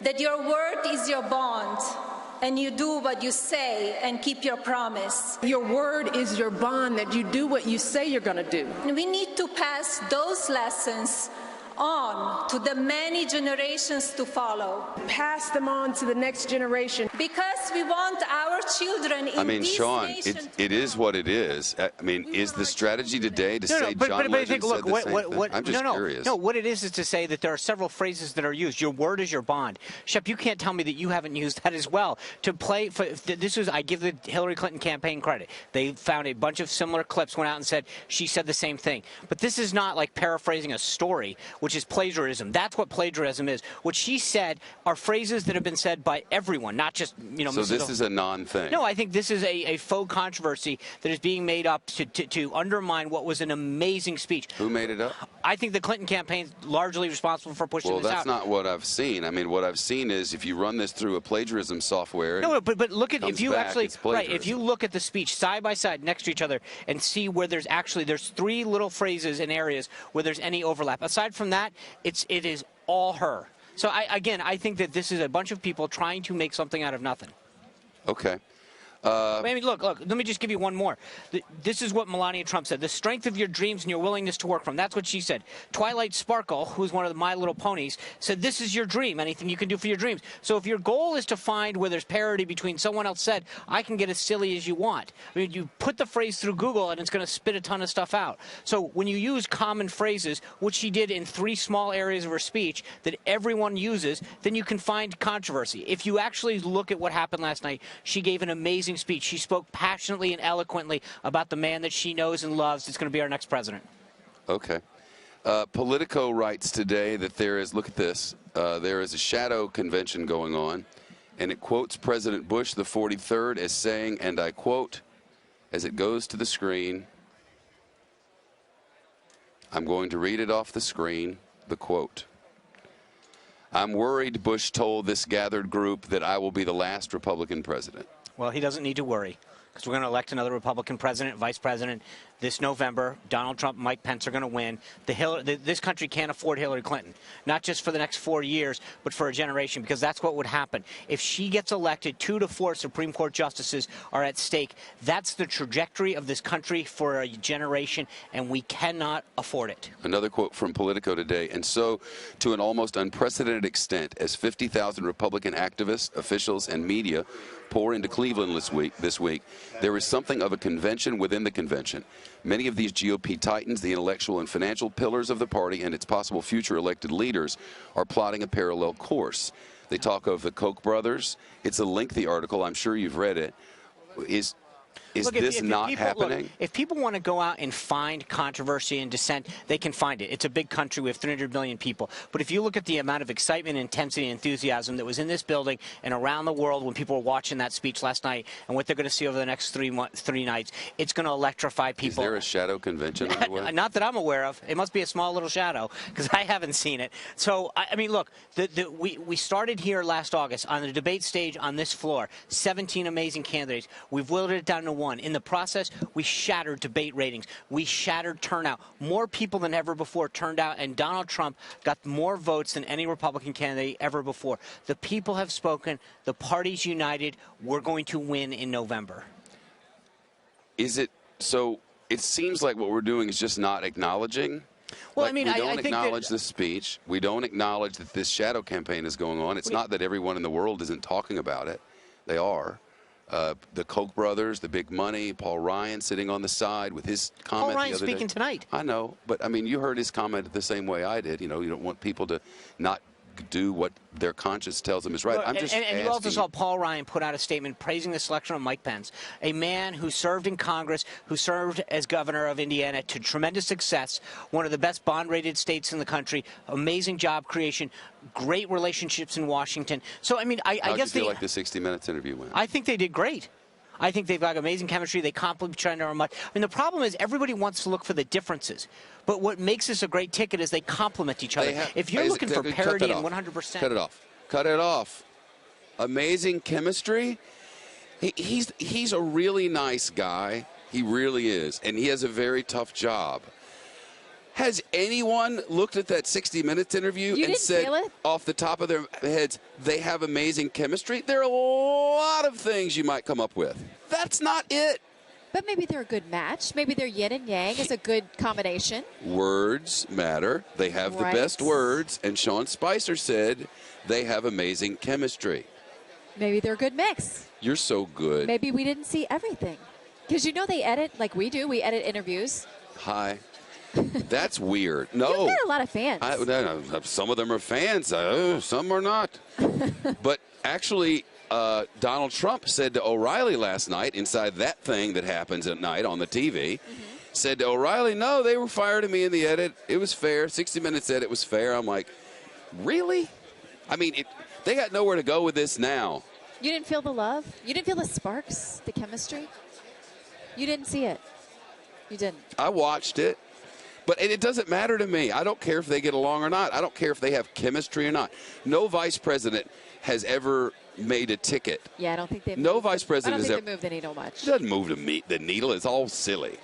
You know, if the idea was for him to come in and satisfy the base, satisfy the Washington elite, it was not successful. They're not satisfied. What about the really conservative folks who look at Mike Pence and they feel like, listen, on social issues, on fiscal issues, we don't trust Donald Trump, but we trust Mike Pence. And it may have helped in that respect. That can't hurt. Yeah. But the ones who are pulling the levers and pushing the money through in the D.C. are still all freaked out over this, and they're trying to figure out if this doesn't go well, and a lot of people think it might not go well, how do we salvage this thing? How do we get back to what it is that we feel like this party is about and not where we are now? I don't know. It's about a lot of different things right now. To a lot of different people. It is. My Rebels are playing her Seminoles. That's right. To open the season. Labor Day. Labor Day, Monday night, 8 o'clock on da-da-dump, da-da-dump, playing right there. And you know what they call it? a neutral site game. In Florida. That's Ole where Miss, we like our neutral Ole sites Miss for the is playing Seminoles. Florida State in freaking Orlando, Florida, and that's a neutral. Oh, you're now you know what that does? That don't help you. That makes you look stupid on TV. Have you ever seen somebody waving at this camera, and when you're sitting at home and you go, "That's so dumb"? You should blow kisses. It's that works dumb. better than waving the hat. Blow kisses. I know, Texas, everyone wears hats. Got it. Y'all don't have hats. You got a nice shore, though. Yeehaw! Texas, I don't understand it. It's one of the things I don't understand. So you're doing the Texas. You're doing. Are you going to Orlando? Yes, I think we should tailgate together. Well, I am not tailgating. Because we're going to tailgate on Long Island and hop down for the game and hop back. Okay. You know what it's going to be? That's how you roll. That's how you roll. Do you ever watch television? Do you ever see people waving behind people on television and think, look at that stupid fool? Now what are you? She sounds like a fan. I'm just asking. She sounds like a fan. Do you ever watch television? I'm talking to Yellow over here. Do you ever watch television? No. That's probably better. Yeah. What are you doing now? Well, I am about to go on the floor tonight. Okay. To see what's going on down there. I'll be ready for special report at 6 o'clock. Yes, ma'am. I'll be watching for you. I might change my shoes again, though. Ladies, you need flats. I need to not have these shoes on. Ladies and gentlemen, Shannon Bream here in your Facebook. Hey. Nice Shannon to see you. Bream. Okay, I'll see you in Orlando. Hotty totty. Go Noles. Go Noles. I got to talk to Camarones out there. All right. You know, Bush 43, is he here? What are you pointing at? Yeah, I'm here, Chef. I'm here. Read the words. Bush 43 used to call him Camarones, which in Spanish means shrimp. And Carl is no shrimp. He's a guy of stature. He's a tall man. He's covered politics since Fluff was a kitten. She's a full-grown cat. And I wonder what's happening there at the Trump Tower as we debate whether plagiarism is plagiarism and who wrote the speech. Hey, Shep. Boy, it's been fun listening to you there, going after the crowd behind you and giving Sean Spicer a earful. There is a lot of consternation. There's a lot of consternation inside this building behind me, Trump Tower. Mr. Trump is in there. He'll make a video appearance tonight at the convention where he will be nominated, notwithstanding all the Never-Trumpers' attempts to stop him yesterday on the floor. And they tell us that there's still a few more curveballs that they can throw, although in a few hours it'll be too late. Although Donald won't actually accept it, obviously, until Thursday. Paul Manafort came up with about 5 different excuses for the matching rhetoric from last night's Melania Trump speech and the now 8-year-old Michelle Obama convention speech. And what's even more amusing to all this is that there's one particular line that they sort of both had in their speeches, 8 years apart, that actually can be found in a book called Crossing Antarctica that was written in 1992. It's not an exact verbatim. It's about 15 or 20 words. Yeah, but listen, and that was before Michelle Obama did it, but it's all talking about aspirational stuff. And while Sean Spicer is definitely a very good communicator for the Republican National Committee, and he's also one of their top strategists, there is this argument, and it's not illegitimate, that political rhetoric on both sides has an awful lot in common. President Obama campaigned on what? Hope and change. Now, he doesn't use those words, but he often talks about change, and he often says that there's no hope. And he's making essentially the same point. So now, is he plagiarizing from Obama? Of course not. But it's how this game is played. They look for wedge issues. They look for opportunities to knock each other down.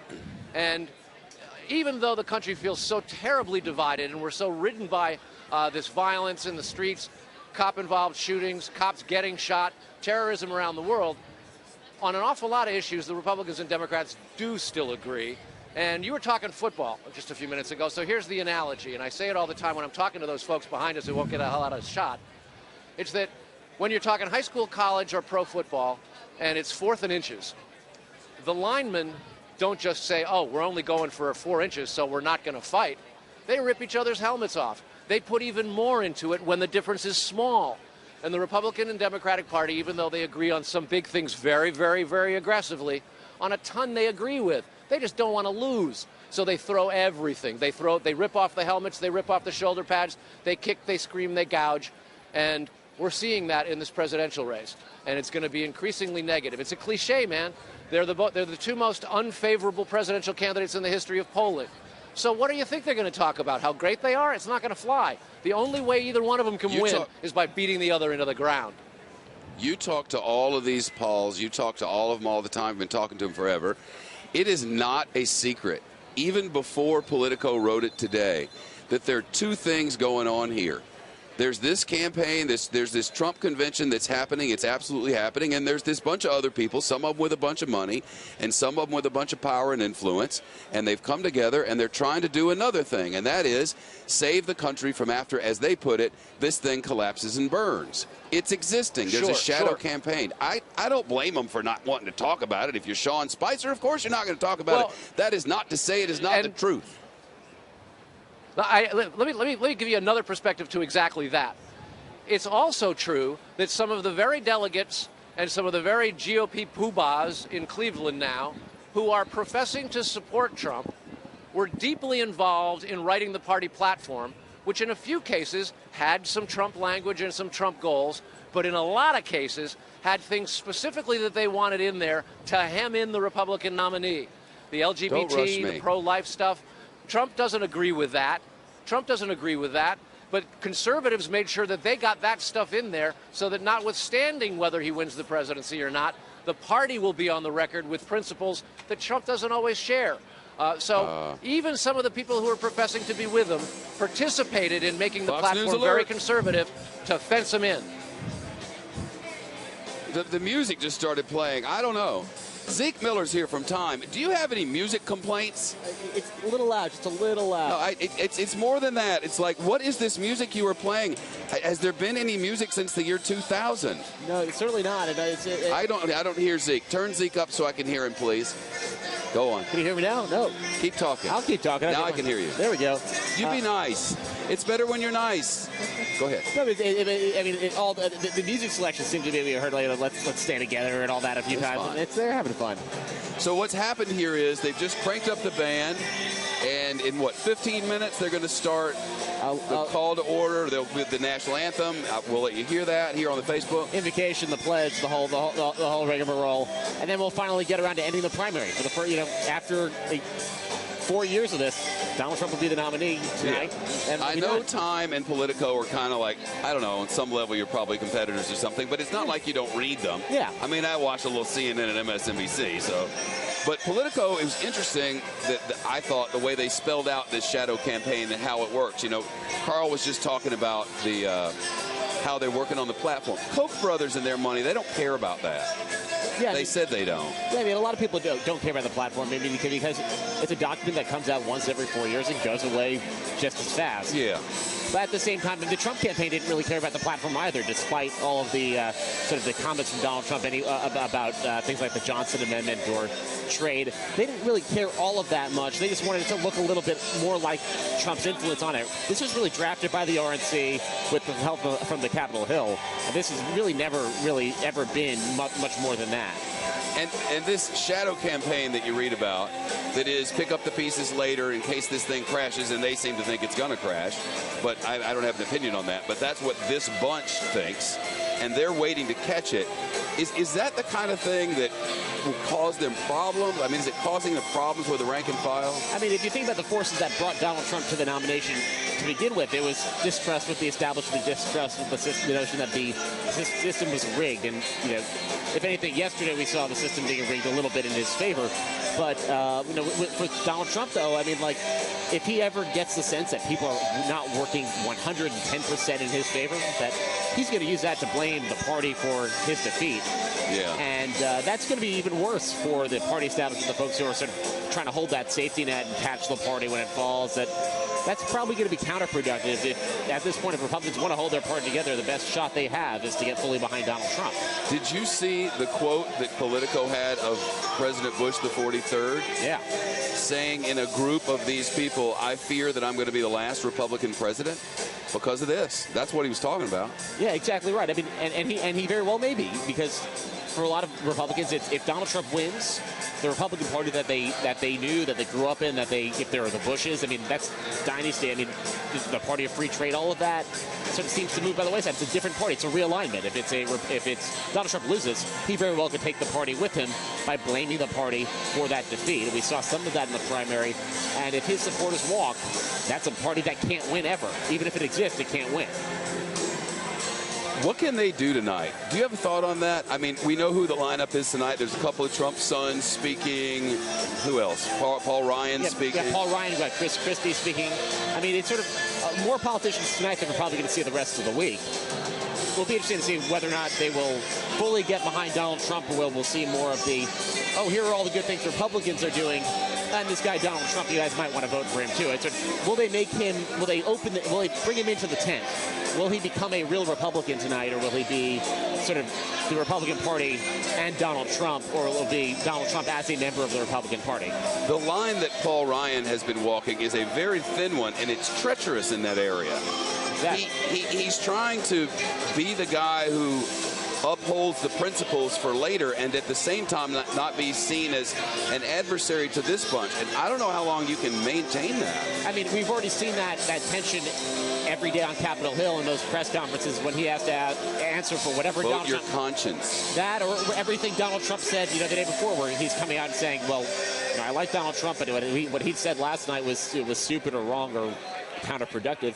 We've seen that tension play out over and over again so far, and that's only going to get worse over the next 3.5 months. This thing, though, this is scripted. This all goes through the Trump apparatus, so every speech is going to be Trump approved, I assume, right? I mean, traditionally that would be the case. I mean, if this was a normal nominee with a normal process, yes. I mean, certainly the convention is approving them, and what gets through that, but that's still a somewhat distinct process than the Trump apparatus. The Trump folks did a very good job on the floor.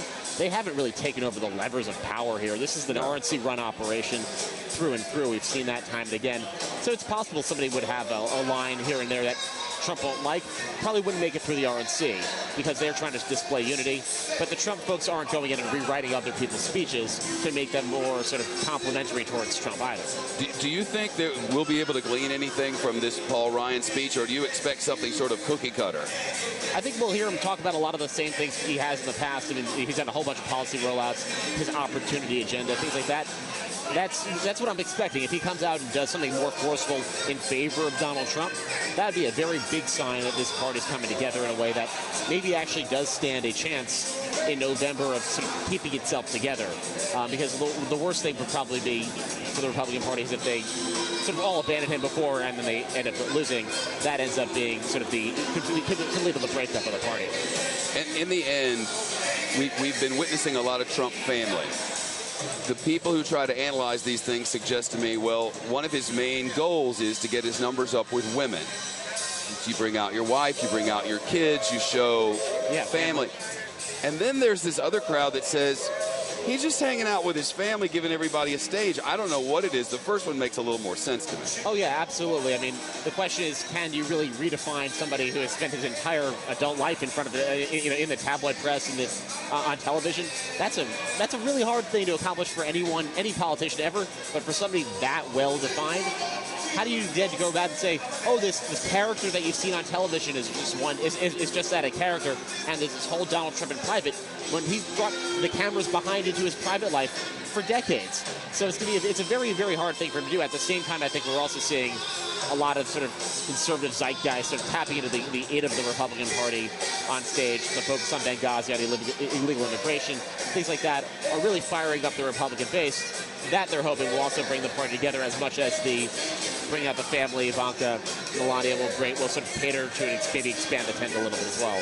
You mentioned Benghazi night, and I was going to just move on from it, but I've been doing this, covering these since '96, and I've never seen anything quite like what happened last night. Usually it's uplifting, look at all the goodness, look here at all the ideas we have. Last night was something different. Yeah, you is tapping into the wellspring of conservative frustration and anger, and in some cases a little bit of conspiracy theory too. But the notion of how Donald Trump has rewritten the norms of politics, calling the presumptive nominee on the opposing side a liar, a criminal, somebody who belonged in jail from a convention stage is not something you never would have imagined. The word liar used to be something you could never utter in politics. You know, you'd have to sort of take, say a bunch of Hail Marys and be a big mea culpa. Now it's sort of, it is embraced in such a way on the main stage. From that stage, I mean, that's a real sign of the times in terms of Donald Trump's lasting influence in politics. And that's something that will probably exist beyond him and something that the country will have to deal with. It's all very, I couldn't have ever put it in my head. Like, as New Yorkers, we've been watching Donald Trump in the headlines and the tabloids for at least 25 years. And I know that his character is sort of a new one for the rest of the country, beginning with The Apprentice, I suppose, for most. But this idea that the Republicans I know from where I come from, like the people in Mississippi, that these, God-loving country, that they would gravitate to him would have been impossible. I mean, on every level. The divorce is just, there's a whole long list of them, and yet now this anger and this frustration supersedes everything, and he's tapped into it like the PR man he has, and he owns them. Yeah, I think that, we in the media get a lot of, criticism, probably some rightfully so, for maybe not spotting the Donald Trump phenomenon early enough. And I think, one of the criticisms often is, a lot of the media is based in the Acela corridor, the Beltway or New York. We've seen Donald Trump and firsthand for years. People, you'd see him at parties, you'd see him in the morning paper every day. And so, in a way, we never thought that would sell. And so, for me, I'll tell you, until I saw those first votes cast in Iowa, it was very hard to take that phenomenon seriously as somebody who grew up in New York. It's the simple fact that, you're never quite sure if it's actually really going to, people in the privacy of the voting booth aren't going to have those same concerns. But they didn't. The anger really is superseding all of those concerns. And maybe that's why this convention, and certainly last night, had that more negative tone, that a little bit of doom and gloom, because that's really what is propelling Trump's rise to now tonight claiming the nomination. That's the fuel in this engine. Zeke, it's great to talk to you. A little looser than usual. I appreciate it. Oh, yeah, thanks for having me. Yep, enjoyed it. Yeah. We want to see some protesters? I mean, let's have some fun. Might as well. Mike Tobin, we call him Mighty Mike Tobin. He worked over in the Middle East for a long time. We used to send him to cover wars, and he would wear all these fancy riot gear and stuff. Today, he's just standing around with our friends, the police people, and watching the protest people. How is it, Mikey? Well, this is, Shep, about the second big crowd control issue they've had on the square here in the last hour or so. What you've got let's explain the scene. It's really bizarre. What you just beyond your sight of the Westboro Baptist people. And then a group of people showed up to make fun of the Westboro Baptist people. They've largely left now. There was a little bit of conflict there. If we look beyond the police line, I want to show you the anonymous kids. Let's see if we can zoom in through. You can see they've got their face covered up. Not that many of them. I talked with them last night. There's about 10 of them in town. Looks like they've supplemented their numbers a little bit. Now in the foreground, you've got all the police. It looks like the technique, what the police are doing is they just show up in numbers on the square here, and they push. They got this line of bikes here. They keep moving it a little bit forward, a little bit forward, a little bit forward, and pretty soon they're going to have the square clear. That's what they did about an hour ago. They had the square clear once, and now we're all back out here. Mike, we got action in here, Mike. Yeah. They're about to do some big old stuff back here in convention land.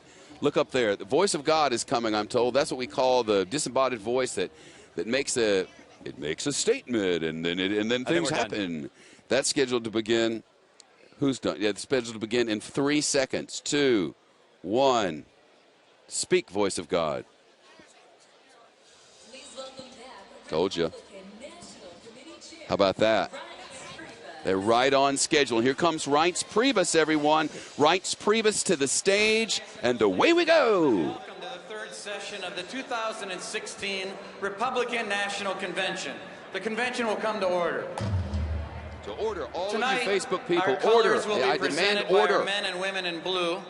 Please welcome the color guard from the Cleveland Police Department who are helping protect us tonight.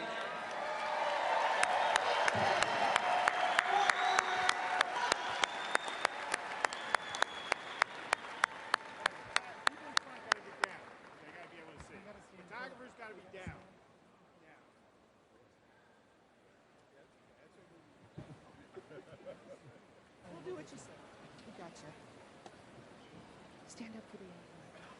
You're okay. Thank you, guys. Thank you.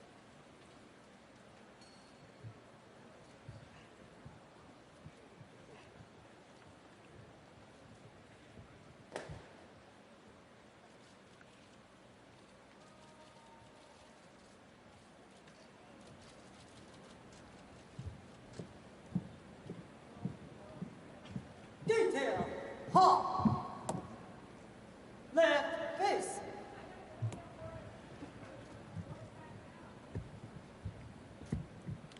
Please remain standing for the Pledge of Allegiance, the national anthem, and the invocation.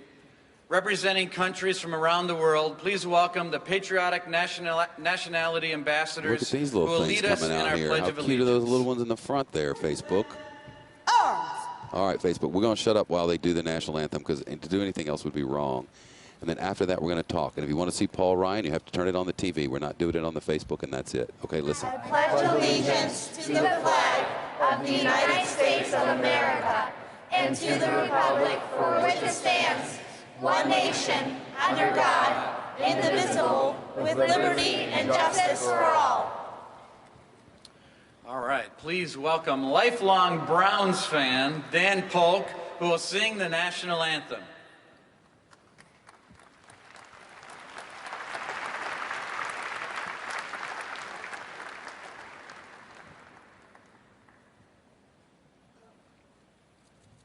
Oh, say, can you see by the dawn's early light what so proudly we hailed at the twilight's last gleaming, whose broad stripes and bright stars through the perilous fight o'er the ramparts we watched were so gallantly streaming, and the rocket's red glare, the bombs bursting in air, gave proof to the night that our flag was still there.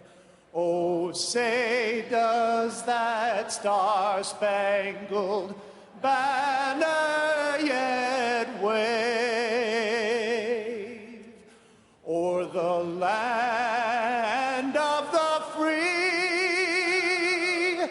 and the home of the brave? And here comes LeBron James running out of the...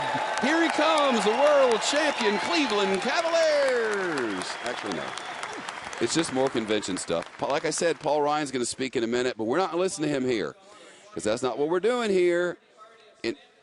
Who is it? We're not listening to these people because we're just doing a Facebook Live Hangout here, chat thing on the Facebook here in the queue. We have Heidi Przybyla with us now. Heidi Przybyla, senior political reporter with USA Today. What's on your mind today, Heidi?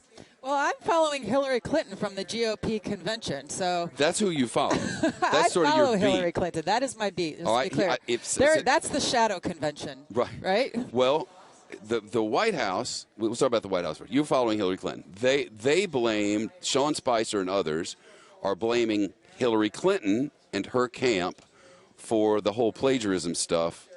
I don't know how they got to that. But they've done it. Well, they got to that because they made a strategic decision that they were not going to acknowledge that this was, in fact, plagiarism. Correct. In which case, they would have to apologize for it and move on. But the thing is, who's the they? Well, because a team of people tweets that they wrote it, but she says she wrote it.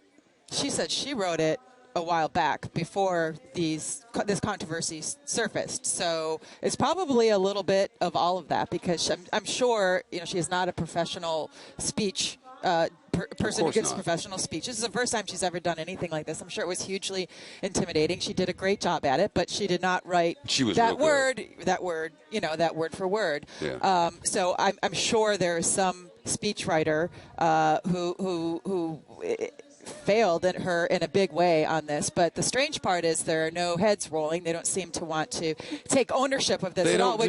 Which might have honestly, Chef, it might have really addressed it might have helped some because no one blames Melania. Nope. No one blames Melania at all. She gave a beautiful speech that she says she wrote. Yeah. Well, I'm sure. Again, I'm sure she did have a lot of input in it. I don't know that when she says that she wrote it word for word. I doubt it. But I can tell you from talking to My Little Pony. Yeah, I saw that parallel made today. Sean Spicer made it. Yeah. That's the defense. My Little Pony as defense. It's just unfortunate because it is. I was flipping the channels today, and it is all that is being talked about. You know what I don't care about? anything like that. Yeah. I don't care if but the point is, it's often the cover-up. Never. It's not the crime, it's the cover-up. But this is nothing. I mean, she's not a public figure. She's not running for anything. Her husband isn't anything. He's just a businessman. When Joe Biden did it, it was obviously that was the end of his political career. But she is not running for anything. She's a spouse, and I do. But it's weird that they are.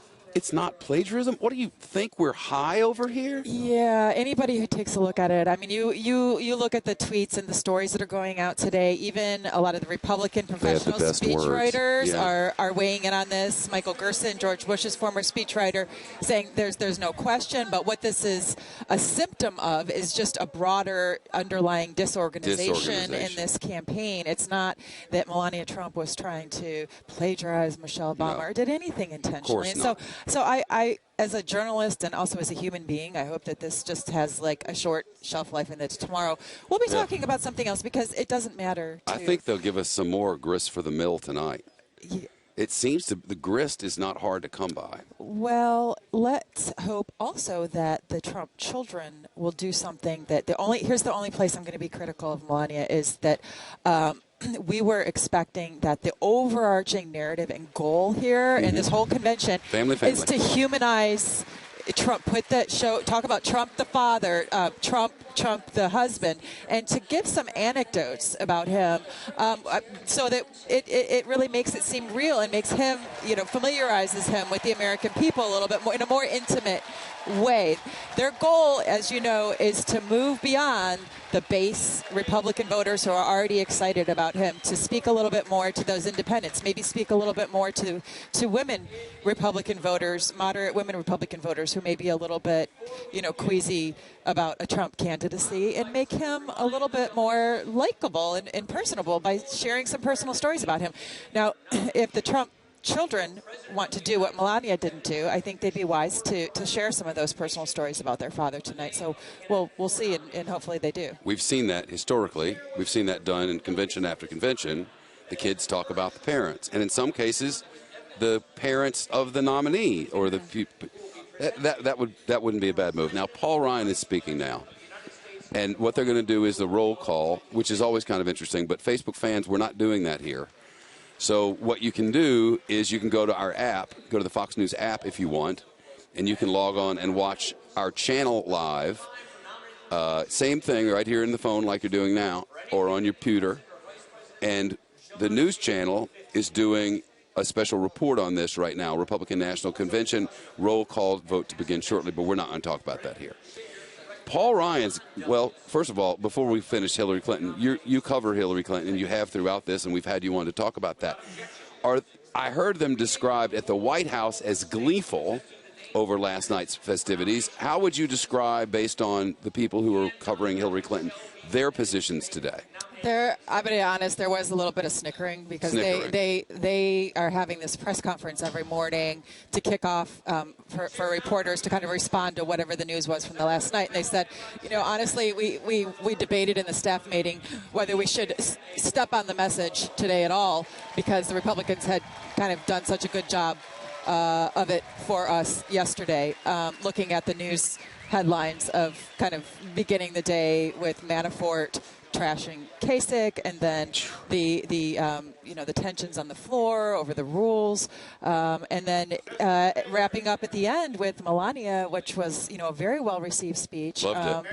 Yeah, and then actually one of the also unfortunate outcomes of the speaking schedule just not being as tight and crisp and organized as they usually are is that some GOP stars like Joni Ernst, who they really want to showcase, because these conventions are also about showcasing their up-and-coming stars. She didn't go on until people weren't watching when she went on, and she's a great speaker. She's an up-and-coming star.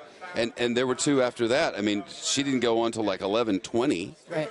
And the room was clearing out. I mean, by the time most of the delegates were back in the hotel bar by then, and it's not like they didn't have their timing. They did. Everything just sort of spiraled out of control. Yes. Well, next week, you get looking forward to the Hillary-a-thon? Well, I think we're going to see a little bit different approach. Yeah. Every convention, the candidates try to present a narrative. Yeah. At the Clinton convention, we're starting to see a little bit more about their speaking schedule. There are going to be a lot of similarities in that they will have, traditional Democratic leaders speaking, celebrities, but Hillary Clinton is also trying to do something a little bit different, which is showcasing average people. She's going to have some people taking the floor who you don't usually hear for, everyday Americans who are struggling with different challenges in their lives, like a mother who's still paying off her college loans, trying to provide for her children. She's going to have one of the worst injured survivors of September 11th, who she had dealt with a lot as a former New York senator. And some of the people who can kind of talk a little bit about Hillary Clinton as a person who they've dealt with at different, who's gotten them through different difficult periods in their lives. So Hillary Clinton has a little bit different a challenge in that there is so much more clamoring, especially after this FBI report, from her campaign to work on her favorability numbers, because as you know, her numbers are falling. Donald Trump's just aren't gaining. But they want to kind of cap that and do a little bit of repair the damage as well. I have no parting gifts, but I will tell you that if you go behind this whole line of cameras, down the stairs right there are apples. They're red apples. They're Fox News products. Oh. And I offer you one as a token of our best wishes. I need some fruit and vegetables with the food around this place. Thank you so much. Oh, my God. Have you heard about the norovirus? Yeah. Stay away from people from California. Everybody's sick. Where's California? Our friend from the Wall Street Journal, what's his name? No, the reporter who has norovirus. Anybody? Gosh, now I can't even remember his name. That's so embarrassing. He used to be on MTV. Jason Bellini. Jason Bellini has it. Everybody's sick. And you know what the food is? No. Horrible. We're existing, everyone. If this looks glamorous to you, it's not. We're existing on hot dogs and chips. Horrible. And nasty food. The catering. Oh, my God. They shouldn't have paid for it. Whatever it is, they shouldn't have paid for it. I'm going to go get my apple, though. Yeah, the apples are delicious. Thank you. Heidi Prisbala, thank you. We're going to bring in A.B. Stoddard. We get to watch this. We watch the change-out happen now. Adisu gets his Facebook moment. Adisu, say hello. No, he doesn't much like to play, but he's not a very nice person. Actually, we're very good friends. I'm guessing his fiancée is watching. Hello, Kara. Hello, A.B. I'm good. It's nice to see you. Are you having a nice time? The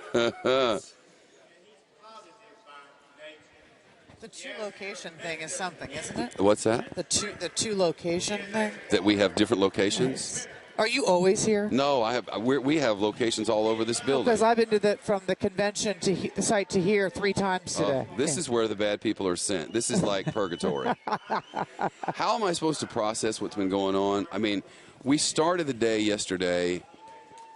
How did it start yesterday? It started with we've had just a series of calamitous events.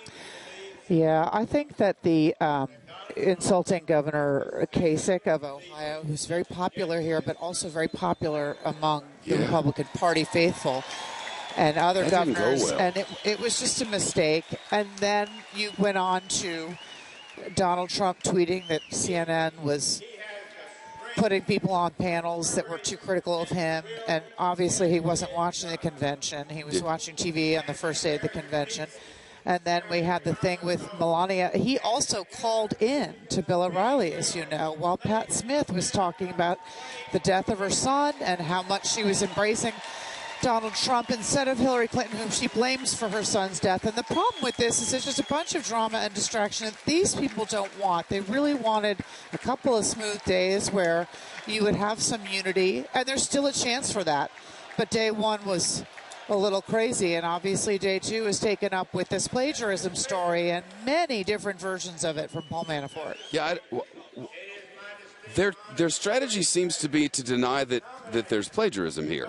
He denied it in the beginning of the day. Then he qualified and said, if it wasn't so, if it was sort of ordinary anyway, then what's the big deal? Then the last thing he said about an hour and a half ago was, according to Jonathan Alter, was that Mrs. Trump told him that she wrote it all and he believes her. She did say that to Matt Lauer. She said, I wrote it with as little help as possible. But I feel that she felt that she had to say that and that a staffer actually did write it for her. I would have to guess. Because from experience, it would be weird for the candidates. That's why you have staffers. And then you would approve of it and make sure it's in your voice. Yeah. But for her to write it would have been weird. And, you know, in the main, whatever, it was all nice words. They were all nice thoughts. I enjoyed it. But then to deny it. It was a great speech. But I loved it. But I mean, those passages are just too similar. Yeah. They were lifted. So is the disorganization causing problems internally? I mean, are they all beating each other up? That the party... The people who are nervous about Trump here, they like the pick of Mike Pence. Yep. They want unity. They want calm. They want donors to be enthusiastic. They want people running for Senate seats in states that President Obama won to be able to have, you know, a smooth campaign ahead. Yeah. They want to hold the Senate majority. What they don't want to hear about is Corey Lewandowski saying that maybe Manafort should step down because of a plagiarized part of a speech, which he did, which was a total embarrassment and disservice to Mrs. Trump. So they don't want to hear about that anymore. It doesn't mean Donald the voters Trump, I'm mad care. at them right now. Oh, he should be. Like they're over there bitching at each other in the corner, and his wife's kind of stuck out there on a limb. It's terrible. I mean, I imagine he's very upset. I would be surprised, though, if someone's fired because people don't get fired on that campaign. Right. Now, we learned yesterday from Donald Trump that he wasn't watching his own convention. Yes.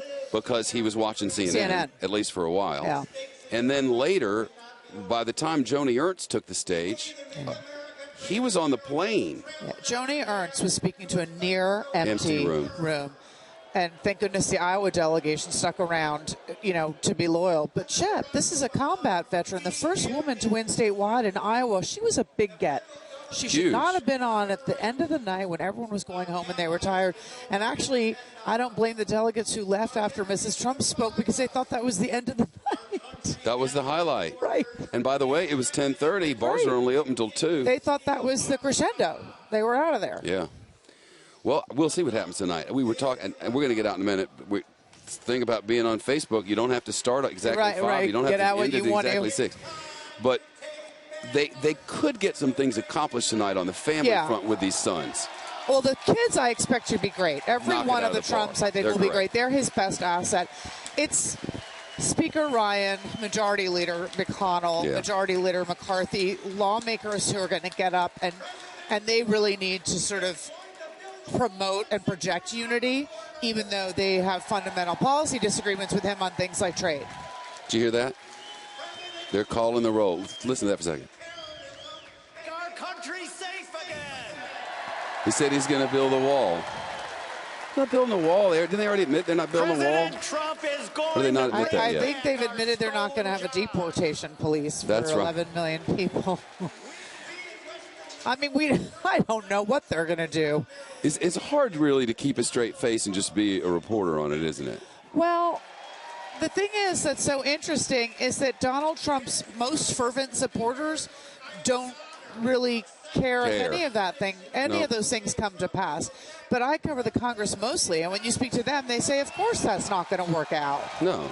So, I mean, I don't think the Trans-Pacific Partnership is ever going to pass. No. But the stuff about the immigration stuff, you know, the Muslim ban, the deportation police, a wall, Mexico pays for it, that's not happening.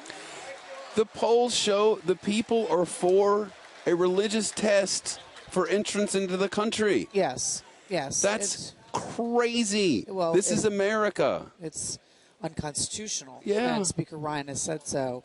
I guess they've backtracked now, though, Shep, and they're saying just areas that are rife with terrorism, and it has to be a regional test and not a religious test. That's what they're trying now. AB, have a wonderful day. Thank you, Shep. I'm hoping you find something better than the catering. You know, yesterday was Taco Monday. I know. Then today was Taco Tuesday. I did notice that. It's sort of a repeat theme. Last night there were vegetables for the tacos. Today there was chicken. There was and there was cheese sauce. Yes. Finito. I know. That's it. It's and we're caged in here, like hamsters on a wheel. I don't think people at home would ever believe how tight the quarters are here. People wouldn't. The off-camera quarters. It's unbelievable. It's like very few things I've experienced. Yeah. And the food is horrendous. Agreed. Fox News can confirm. All right, thank you. Great to be with you. Yep, Thanks, you Jeff. too. So if you're there and you have your phone and you're not searching for Pokemon at the moment, that's nice. But I would recommend that you maybe go to a fantastic Chipotle somewhere or have an ice cream. Things I can't do.